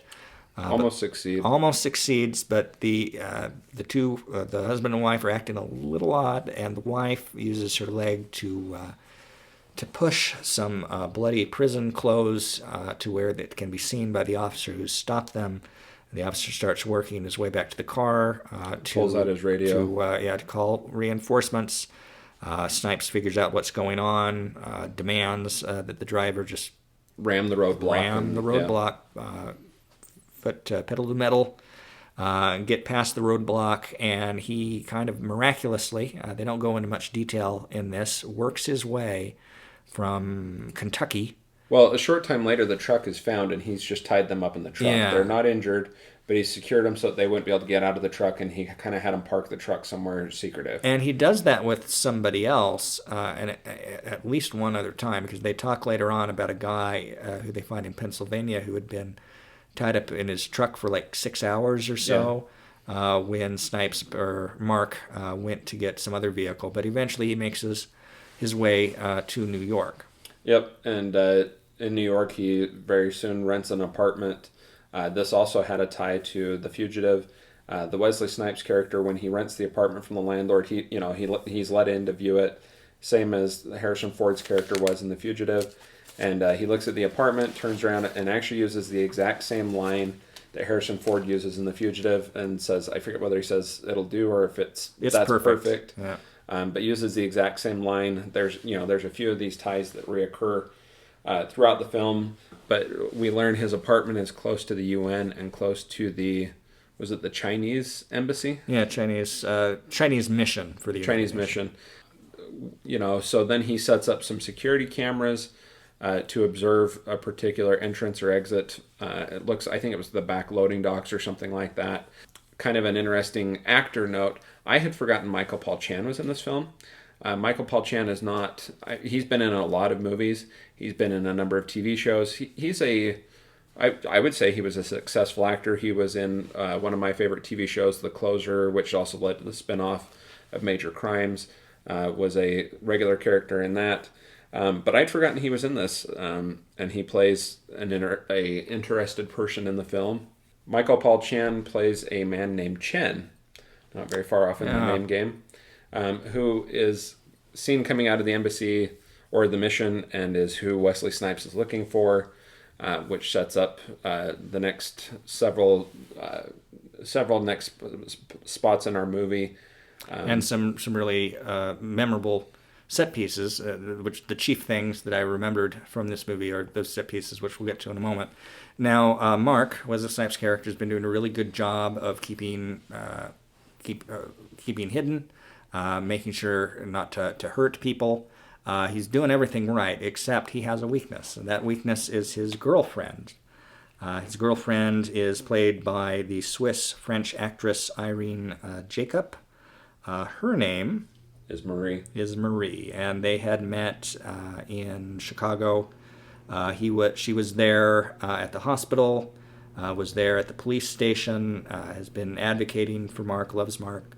And once he gets free, Mark does call her a few times, and one of the things he calls her to do is to get something from a long-term storage locker at, was it an airport or a bus? I want to say it was O'Hare. At O'Hare. Yeah. And to come to New York and meet him there. In the process of investigating Mark, of course, Gerard and Robert Downey Jr. and the others would have an interest in looking into the girlfriend. They have a interesting little conversation at her apartment. She works at Starbucks. They have a some sort of phone call at Starbucks, and then they end up going to her apartment to basically say, we know you know Mark. Has he been reaching out to you? And at first she pretends not to know him and then says, well, I do know him and he's innocent and you're wrong about him. You'll never catch him because he's so much smarter than you. Mm-hmm. So Marie heads to New York, is given instructions to go to Saks Fifth Avenue. Yes, and try on a dress. She is followed by a new character, another one of the deputies. Another one of the deputies, not one of the main crew, but one that follows her to New York. It's on the same plane, follows her to Saks Fifth Avenue. She goes in to try on this dress as instructed. I'm trying to remember how she received the instructions to try on the dress. I don't recall. But I think maybe Snipes told her where it's like, go pick this up and go to New York and. Well, I think he's told her something's going to be waiting for her because there's. When she gets it, like when she's handed the dress, she looks at it and raises her own eyebrows. She doesn't know what she's going to be trying on. It's black cocktail dress. Yeah. So she tries it on in the dressing room, steps out to the mirror, and that's when Wesley Snipes appears. Hiding there in the dressing room. Around this time, the marshal and the marshal also has another marshal there assisting him to keep an eye on Marie. Gets a call from Tommy Lee Jones. It's like, well, what's she doing? Where's she at? Oh, she's at Saks Fifth Avenue. She's trying on a dress. She's not there to try on a dress. He's there. You go in there and get him. And he tries to, but by the time he gets there, she's just there trying on the dress. And he looks like a all perv. embarrassed. Yeah. It's like, oh, sorry, ma'am. Yep, so they miss him. They're also around this time able to find Wesley Snipes' apartment. They find the camera footage. They figure out that he's looking into Chen, so they need to start looking into Chen. They had been canvassing the area because they figured that he would be set up shop nearby. The clean-shaven guy, Newman, is interviewing a doorman at an apartment complex who recognizes Mark's picture. They go up into the apartment, see all his setup there. By this point, combine this obvious research. I mean, it's not something a guy on the run is just going to do. He's trying to accomplish something. He's trying to they've clear also his gotten name. the footage in the meantime of the incident that he's originally arrested for. They view the video and figure out that this is not a clean-cut double murder. It's not the story that they had been told by the Department of the Diplomatic Security Service. Yes. So Gerard has figured out that something's not adding up about this whole story about pursuing Shepard. So he put some pressure on Robert Downey Jr. To get the security footage from the murder that Shepard was accused of doing. Sheridan was accused of doing it. They look at it. It's not the story that, as I said, it's not the story that they had been told. It's much more ambiguous. It's much less clear who was involved, with one exception. They're able to move in on some footage and identify Chan, as mentioned earlier. Now, after viewing this footage, Tommy Lee Jones brings it to his boss. Boss agrees. We've not been told the whole story, so she accompanies them back to New York. They interrupt a meeting at the Diplomatic Security Service. They go in there. They meet the guy who had been on the helicopter who had dropped off Robert Downey Jr. With Gerard's crew. They confront him about this. He explains to them that, they've withheld certain information from them because they assumed that they'd get Mark much quicker, that they'd get Sheridan much quicker, and that, again, security concerns. They didn't want to say more than they felt that they had to say. So eventually, there's kind of a stakeout. Yeah, so then because they have lost Sheridan after, they missed Sheridan at the interaction with Marie at Saks Fifth Avenue. They decide to focus in on Chen. So they go and start trying to observe the mission so they can start following Chen. They see Chen leave the mission. They follow him on the streets of New York. They're about to move in on him when they observe someone who looks like Wesley Snipes, and the Wesley Snipes look-alike and Chen pass on the street and exchange bags. So somebody continues to follow Chen, and then Wesley Snipes is there too. He's in a disguise that makes him look less like himself than the guy that Chen does the handoff with. It felt like that Gerard might have recognized the real Snipes, but then decided to have them follow the Snipes look-alike to kind of throw the other Snipes off. But then he had the handoff, which changed things, because now, we got to find out what the deal is with this. Yeah, so they start following the guy who got the handoff from Chen, and they follow him to a cemetery that's supposed to be in Queens.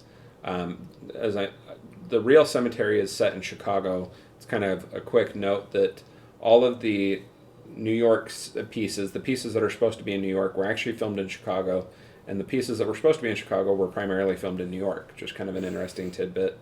But they're at the cemetery in Queens, and the person who took the handoff from Chen makes his way to a mausoleum and then exits the mausoleum without his bag or whatever he was handed by Chen. So the marshals set up containment on the mausoleum at the cemetery. They're sitting there watching it, looking to see who's going to come and get the bag. In the meantime, the other marshals who are following Chen have somehow lost Chen, or he returns to the mission. So he tells them to start making their way to the cemetery. And all of them make it in pretty close time, except for Goatee and Robert Downey Jr., who are stuck in traffic. Because it's New York! Yeah. So we're at the cemetery when in begins a funeral procession. So there's a series of vehicles in this funeral procession. There's also another funeral. Was there more than one funeral going on? No, just the one. Just the one. So one of the vehicles in this funeral procession contains a man that works for the Diplomatic Security Service, who we had met very briefly in the office of its director when they confronted the director with what they'd learned from the footage. Yeah. This is suspicious that he's there, so they keep an eye on him. And he heads towards the mausoleum, evidently to do the pickup. Yep. So at this point, he enters the mausoleum. The US Marshals start to close in on the mausoleum slowly. And as they're approaching, Deputy Gerard sees a long-haired man who has approached the funeral but has seen something and is now making his way towards the mausoleum. And he quickly figures out that it's Sheridan, that it's the Wesley Snipes character. So he stops, tells everyone else to stop, and they observe. And he gets in a confrontation with the guy from the Diplomatic Security Service at the mausoleum. And Deputy Gerard steps in, has him at gunpoint. He grabs the guy from the Diplomatic Security Service and is holding him at gunpoint. He and Gerard are having this conversation. And at this time, Chen shows up, and he's on the roof of the mausoleum, and he's got, an assault rifle with a scope on it. He's got his scope right on Wesley Snipes' head. And at that point, I forget what causes the distraction. I'm not sure if it's the arrival of Marie or exactly what happens, but something happens. There's a distraction. Sheridan moves his head just as Chen pulls the trigger, and as a result, Chen doesn't shoot Sheridan. He shoots the Diplomatic Security Service agent in the head and kills him. So Gerard starts shooting at Chen because Chen is this unknown, bad actor. And, so it begins this prolonged shootout in the cemetery where Wesley Snipes is shooting at Chen is shooting at Wesley Snipes, Chen is shooting at Deputy Gerard is shooting at Chen, and one of the marshals is soon able to make his way onto the roof of the mausoleum and take Chen into custody. But while all of this is happening, Marie shows up at the funeral, or at the cemetery. Do you recall how she knew to get there? I don't. That must have been set up. Some communication. Yeah. And actually, it makes sense given Sheridan's background. As we find out, he was with the Diplomatic Security Service. This was probably a known handoff location then. I don't know if it was a known handoff location or what, but yeah, he had worked with all of these guys. We eventually find out that he was set up, as through whatever corrupt act that they're trying to do. Yeah, so we later learn that he's set up as the fall guy, and now they've been trying to eliminate him. They've set up all of these things. They've set up the guy on the plane. All of this stuff was a setup to kill Sheridan because they want him to be the fall guy for whatever took place in the parking garage. So we're in the midst of this shootout, and Marie shows up. And so as part of the, Sheridan uses the shootout as cover to make his way to the vehicle. He's able to jump in the vehicle with Marie. The vehicle starts to speed away. Chen is trying to shoot at the vehicle, and that's when the marshals take Chen into custody. And right, of course, at this time, our people that were stuck in New York City traffic are showing up at the cemetery. So they pull into the cemetery as Marie and Sheridan are speeding towards the exit. There's a collision between the vehicles, and the vehicles are disabled. Marie and Sheridan get out, and they run to the wall of the cemetery. Sheridan's very quickly able to make his way over the wall. He's trying to help Marie over, and she's having trouble. She's in her cocktail dress and heels, and so she's having trouble getting over the wall. Deputy Gerard is making his way to the wall. They're closing in very quickly, so Marie tells Sheridan to go on without her. So he leaves, and Newman is now in pursuit on the streets. Gerard jumps the fence and is pursuing Sheridan, and they meet up as they're running down the streets. They run across, Gerard runs across the train tracks, and that's where he meets up with Newman. And they're pursuing Sheridan, who runs in through the service entrance into a building that we later learn is the Lorelei House, which is a large old folks home, retirement home, multi-story building. Snipes is making his way through the building, and Deputy Gerard and Newman have now separated. And I guess this is setting up a little bit of a later plot point. But they've separated, and so Newman goes around the front of the building, and Sheridan, just in his attempt to escape, is trying to make his way straight through the facility. And as he makes his way to the front door, of course, Newman steps in front of the door. Sheridan isn't trained to kill Newman, but he fires a shot which breaks the glass in the doors, and then he takes off up the stairs. And this is setting up something that's going to happen later in the Lorelei house. So Sheridan takes off up the stairs. Deputy Gerard pursues him up the stairs, fires a couple shots at him, and he is now on the top floor of the facility. And Newman's waiting on the first floor for the local police, and as the local police arrive at the same time, so does Robert Downey Jr.'s character. And so Newman tells Downey's character to stay on the first floor and coordinate with the local police, and starts to run up the stairs to support Deputy Gerard. You know, they have established that they have this close relationship. And he's trying to find Gerard and in support of him. And of course, at this point now, Robert Downey Jr.'s character also sneaks up to the top floor. So Newman and Gerard have no idea that Robert Downey Jr.'s character is there. And he is actually the first one to find Sheridan in a room. And he's got him at gunpoint, and he's about to kill him. Sheridan's asking some questions, and right at this time, when they find each other, there's some sort of shot fired or sound made that alerts Newman that they're there. Newman comes running. As Newman turns around, the door to enter the doorway, Robert Downey Jr.'s character turns around and shoots Newman. Deputy Gerard hears the shots and makes his way to the room, and is trying to render medical aid to Newman. But Newman can't speak, but he's trying to communicate with his eyes that Robert Downey Jr.'s character is involved. They're calling for the EMTs. As soon as someone else arrives, Gerard takes off onto the roof to pursue Sheridan. Sheridan's now had a brief moment up on the roof by himself. He's figured out that he has almost no escape options from this point. And so when Gerard makes his way onto the roof, Sheridan is standing on the edge of the roof and with his back to Gerard. And what you can't see is that Sheridan is holding onto some sort of cable. And so Gerard makes his way over. He's trying to talk Sheridan off the ledge. Sheridan is saying, "You can't help me," things of these, along these lines. Deputy Gerard thinks that he's going to end it, that he's going to kill himself. And of course, Sheridan jumps, but he's not trying to end his life. He's holding onto this cable, which leads me kind of to a little bit of a tangent. This shot is a great shot, and it took a lot of work. They apparently put in 10 weeks of planning. It was, of course, filmed using a stuntman, but it was 10 weeks of planning. It was 8 hours of setup the day that they filmed it, 8 hours to set up the shot, and it only takes up 7 seconds in our film. But that's how dedicated they were to practical effects back then. And it's just a brief tangent that we don't need to spend much time on, but, even if this movie was made today, they never would have made that shot with a practical effect. They would have done that digitally. And I don't think it would have turned out anywhere near as good, just like we talked about with the plane crash and the train crash and the Fugitive. The practical effects add a lot to it, and even if you're going to enhance it digitally later on, we've got to get back to doing these practical effects. Yeah, agreed. Yeah. So anyways, Wesley Snipes' character, Sheridan, is able to swing on this cable. He lands on the roof of the train station, is able to run and jump on the train, and he makes his escape. So Gerard makes his way back into the Lorelei house, is in the ambulance with Newman, who does not survive his wounds. So somehow in this process, Sheridan ends up making his way to a Chinese freighter full of grain. And well, he makes his way to the freighter, which has gone to Canada. Mm-hmm.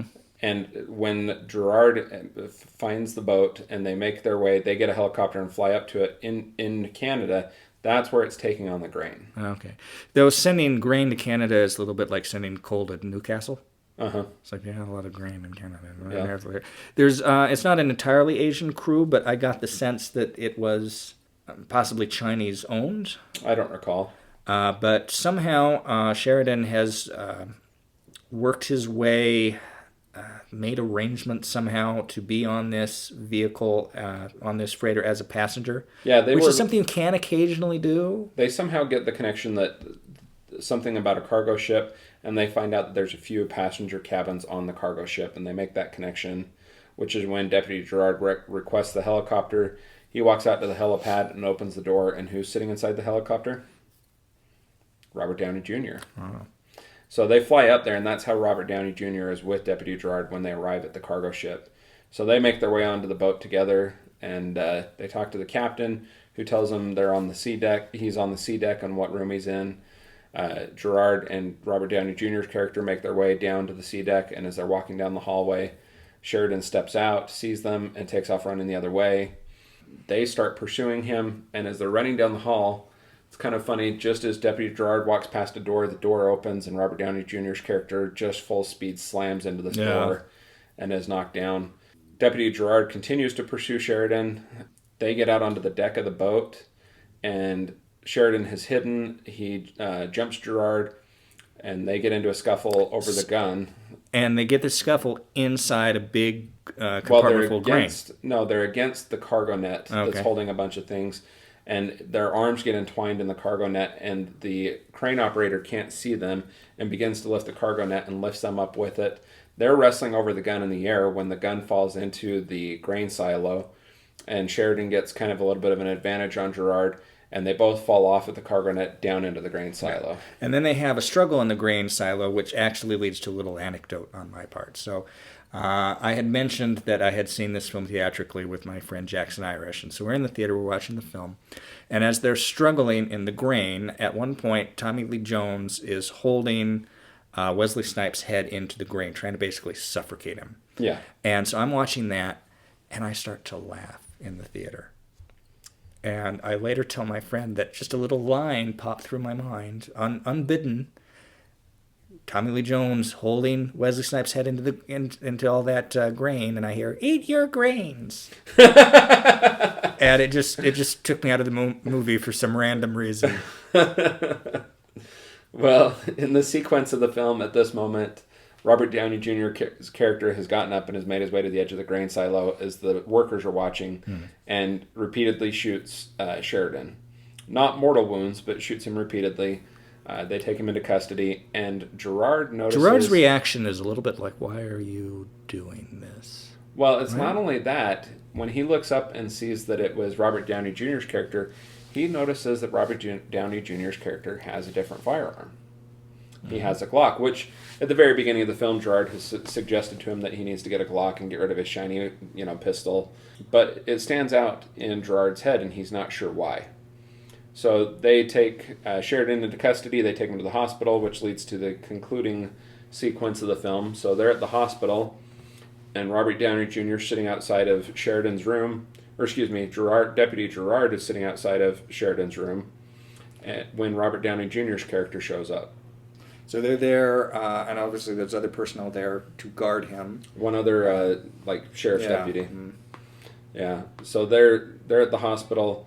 Deputy Gerard talks about how tired he is. He's kind of looking at some of the evidence. He's looking at this gun, and to him, for some reason, it looks familiar, but he can't tell. The serial number's been filed off. And when Robert Downey Jr.'s character shows up, Deputy Gerard kind of has a little bit of a flashback. And so he decides he's going to go get coffee, or tells Robert Downey Jr.'s character he's going to go get coffee and offers to get him one. And Robert Downey Jr.'s like, "Well, this is a first, Reminds him where the coffee is. He walks away. They're having a real friendly little moment, and Robert Downey Jr.'s character seems to think that he may have won Tommy Lee Jones over, which is, for him, a plus. Yeah. Well, and in this exchange that they're having, Deputy Gerard comments on Robert Downey Jr.'s character having gotten a Glock and asks to see it. And he talks about the interchangeability of the Glocks. And he has ejected the magazine from the gun and puts it behind his back discreetly. You don't notice it. And he's come back out with a magazine, so you don't think anything of it. Puts it back in the firearm, hands it to Robert Downey Jr.'s character, who puts it in his holster, and that's when Gerard goes to get the coffee. So Robert Downey Jr.'s character loads all the evidence back into the evidence bag and tells the deputy to go book it into evidence. The deputy says, "Well, I'm supposed to be guarding him." He says, "Well, I can stay here and I can watch him." So now we're introduced to Robert Downey Jr.'s character being alone with Sheridan. So everyone leaves. Robert Downey's character makes his way into the room. They have a conversation about why. While he takes a knife that he's wrapped in a rag, starts cutting the restraints on Sheridan's character and drops the knife on his bed. And they're having a conversation about why he's doing this, what happened. Yeah, you find out what this is all about. Yeah. And but also leads to the final sequence. So Sheridan cuts the last of his restraints, and around this same time, Gerard makes his way back into the room, and he's got the evidence bag with the gun in it. So they have this conversation where Gerard tells Robert Downey Jr., kind of the gig is up. I figured this out. This is your gun. And just to talk about what the conspiracy was to begin with, was that Robert Downey Jr., of course, working for the Diplomatic Security Service, had been involved in smuggling data to the Chinese through Chen. I don't recall. So it's funny that some of these movies, you recall the action sequences stay in your mind, the details of the plot, not so much in terms of the conspiracy, the MacGuffin, I guess, the excuse but it is for the a action. Conspiracy that led to the death of these agents. So he's involved in stolen material and trading it off to the Chinese through Chen. Yeah. Data from the Defense Department, I forget. Yeah, I forget as well, but yeah. So Robert Downey Jr.'s character, of course, he's already been pointing his gun at Sheridan when Gerard walks in. So he points his gun at Gerard, who, after their little bit of conversation, tells him, "Go ahead, shoot me." And so, he says, "If you shoot me, how are you going to cover this up?" And he says, "I'll figure something out." And he pulls the trigger and click. And Gerard tells him, he pulls out the loaded magazine and says, "I swapped yours for mine," and we realize Robert Downey Jr. has been had. So Robert Downey Jr. looks like he's going to surrender. Gerard is standing there, and Gerard earlier in the movie has also made a comment to Robert Downey Jr.'s character that he needs to have a backup gun, but Downey Jr.'s character said he's never needed one. So Gerard goes to turn to walk away. Sheridan's on the floor, and Downey Jr. goes to pull his backup weapon. And Gerard draws his firearm, shoots and kills the Robert Downey Jr. character, then points his gun at Sheridan and asks him if he wants to try and escape again. He says, "No, I just want to get back in my bed." And that pretty much wraps up the film. Yeah, you have a little coda at the end, a legal hearing in which Sheridan is getting exonerated. He's reunited with Marie. Yeah, on the courthouse steps or on whatever. the courthouse steps. The director, Gerard's boss, is there and tells him to take the remaining members of his crew, of course they lost Newman, out on a night on a town. Yep. It's a little bit awkward because they just lost, their good friend, and they're kind of doing the jokey thing, and it doesn't fully work for me. But they want to leave it at something of a high note. And the fact that Newman was killed in this movie is kind of interesting. Because they could have kept that group all together because everybody liked that group, but it just added a little bit more stakes to it. Well, I think it was somewhat inevitable because if you remember throughout all of the movies, Newman has numerous close calls. In fact, That's true. The Fugitive opens with Newman during a raid being taken basically hostage. Yeah. And the US Marshals opens with that brief moment after the chicken raid. No, in this the is back in Fugitive, the when they because the Fugitive opens on a raid. Yeah, so and you're Newman right. is taken hostage during the raid, and Gerard goes behind the wall and shoots the bad guy through the wall. Oh, that's not how it opens. That's when they are getting the other guy that escaped with Dr. Oh, Kimball. you're right. They're tracking But him anyways, down. Yeah. the point being that throughout these movies, Newman has numerous close calls. So if you're going to get rid of inevitable. one of them, it's going to be Newman. Yeah. And there's going to be more emotional resonance to getting rid of Newman than any of the other Yeah, because members of the crew. relationship between him and Deputy Gerard. But yeah, so that's where our film kind of wraps up and the film closes. Any other final thoughts on U.S. Marshals? Well, on U.S. Marshals, U.S. Marshals is a fine film. It's very watchable. It's a popcorn movie. It's a TNT type movie. You don't have to necessarily, after you've seen it the first time, watch it all that closely on repeat viewings to enjoy it. It's not the movie that The Fugitive is. And it is also a movie that could have been a step away to another film. It could have been the middle part of a trilogy. Yeah. I remember after seeing the film, basically instantly, they need to make another one. I mean, this Gerard character is a great character. And my initial idea, I think talking with my friend Jackson about it, is they do it again. This time, the guy that Gerard is after can't be innocent because they've done that twice. Yeah. And that'd be playing it to death. So Gerard's got to go after some real baddie, and you find some way to complicate it and make it more interesting. But it shouldn't be a mistaken identity thing, at least a mistaken, falsely accused thing, at least not as the primary plot element. Now, after watching the other day, The Fugitive again in the theater, and thinking about it, I turned to you shortly after the film ended, and like, I got an idea for a third one. Because they waited so long to make a third one. They still can. Yeah. But this one would not just be a Gerard sequel. It would also be a Dr. Richard Kimball sequel.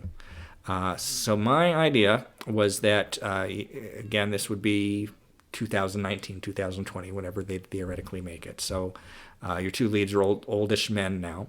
And so we find out that Dr. Kimball, after the events of the original film, he did remarry, and he ended up having children, including a daughter. So this daughter would be in her early 20s at this point in college. And I was going back and forth about whether she was murdered or kidnapped or what, but I hit on the idea I think she should have disappeared. She disappeared from college. Something happened. And owing to his past experience, Dr. Kimball is not particularly trustful of the capabilities of the normally constituted authorities of the police. So he calls his old friend, Deputy Gerard, out of retirement, and they team up together to solve whatever it is has resulted in the disappearance of Kimball's daughter. I pay good money to watch that movie. Yeah, to see those two reunited on the screen, absolutely. Yeah. Now, here's kind of a little bit of an interesting tangent for you. If you were to remake The Fugitive today, who would you cast to play the Deputy Gerard role? Well, we'd already talked a little bit about the fact that they are going to be casting Kiefer Sutherland in this new reboot. But if you were going to recast the movie, I'm not sure. My wife had an idea, and I thought it was probably a good idea. If you were going to try and recast that Tommy Lee Jones character today, somebody that could pull that off probably would be John Krasinski. Would John Krasinski as Gerard or as Dr. Kimball? I think she said Gerard. Gerard, I don't know about Krasinski as Gerard. I can see Krasinski as Kimball if they were to do a remake. I feel like Gerard needs to be perhaps a little older and a little gruffer. Yeah, the Harrison Ford role. John Krasinski could do the Dr. Richard Kimball role. Mm-hmm. Yeah. Well, then who would be Gerard? In today's world? Gerard Butler? Perhaps. Yeah. It'd be kind of obvious. Yeah, it would be a little obvious. You could probably also get like somebody like Dwayne "The Rock" Johnson or... no, I disagree. Yeah, you're probably not right. For that. Because if you were going to do it again, there's really no reason to. But if you were going to do it again, I think you'd want to treat it very tonally like the original film. How many movies that are being redone right now have a reason to be redone? It doesn't stop anyone. But yeah, I agree with you. Mm-hmm. Yeah, so I guess final thoughts on The Fugitive and the Fugitive franchise? Again, like you said, I would like to see kind of this wrapped up in some sort of trilogy. I'm kind of surprised it wasn't made into a trilogy already. But yeah, I would love to see a third movie made in this series. I'll be interested to see what happens in terms of the Kiefer Sutherland follow-up TV series. But time will tell on that. How would you rate these two movies individually? Well, the original movie, I think, is a 4-star movie. I think it's about as perfect of the kind of film it is that you can make. And it's a kind of film that, watching it again, I find that I'm missing. A action, thriller, suspense film that really feels smart. Yeah. And really feels like, it's this action piece, but it's also like a legit drama and like a legit character piece. Oh, absolutely. I agree with what you're saying. It's both a summer movie and a serious movie at the same time. Yeah. I don't rate it quite as high as you do. I would rate it 3.5 out of 4 stars or 8 stars on the 10-star scale. But yeah, so I'm just slightly lower than you are. The Fugitive, though, on IMDb... The Fugitive scores 7.8 out of 10 stars. How would you rate US Marshals? US Marshals to me is a 3-star movie. It's enjoyable. It's got a heck of a lot of good set pieces in it. It's just set piece after set piece, which is what I remembered, at least 2 of them, but I didn't remember how many there were. I mean, it's a connect the dot of set pieces is the way this entire film is structured. I don't think it's particularly deep. I think it's fun to see the Gerard character again. I think it's smart enough film, but again, it doesn't rise to the level of The Fugitive. Yeah. For me, this was not as good as The Fugitive. I would score this 2.5 out of 4 stars. or about 7 stars, 6.5, 7 stars on the 10-star scale. For me, the main issue is that the opening was so much weaker than The Fugitive. I thought that the opening of US Marshals was significantly weaker. It ends quite strongly, and you kind of tend to forget how weak the beginning was because the ending is strong. It's In a fact, momentum film. well, had I Once it not gets its jotted feet. down that the opening was weak, I think I would have completely forgotten that the opening was Yeah. weak. But because I jotted that note down as I watched it, and I go back and look at it, again, I'm like, you know what, the opening was weak, and it does knock the rest of the movie down a little bit for me. So again, I'd rate it, and on IMDb, does score around that 6.5 out of 10 Yeah. stars. I would say it's probably around, on that 10-star scale, it'd probably be around a 6. That's our ratings. That's these two movies wrapped up in one. And anything else, Dan? No, we will be back in the near future with additional commentaries and film discussions and hopefully other things. Again, this is a hobby podcast. It's very much a work in progress. But we hope you have enjoyed and will continue to enjoy episodes of Rob and Nate Recorded Podcast starring Rob. and Nate.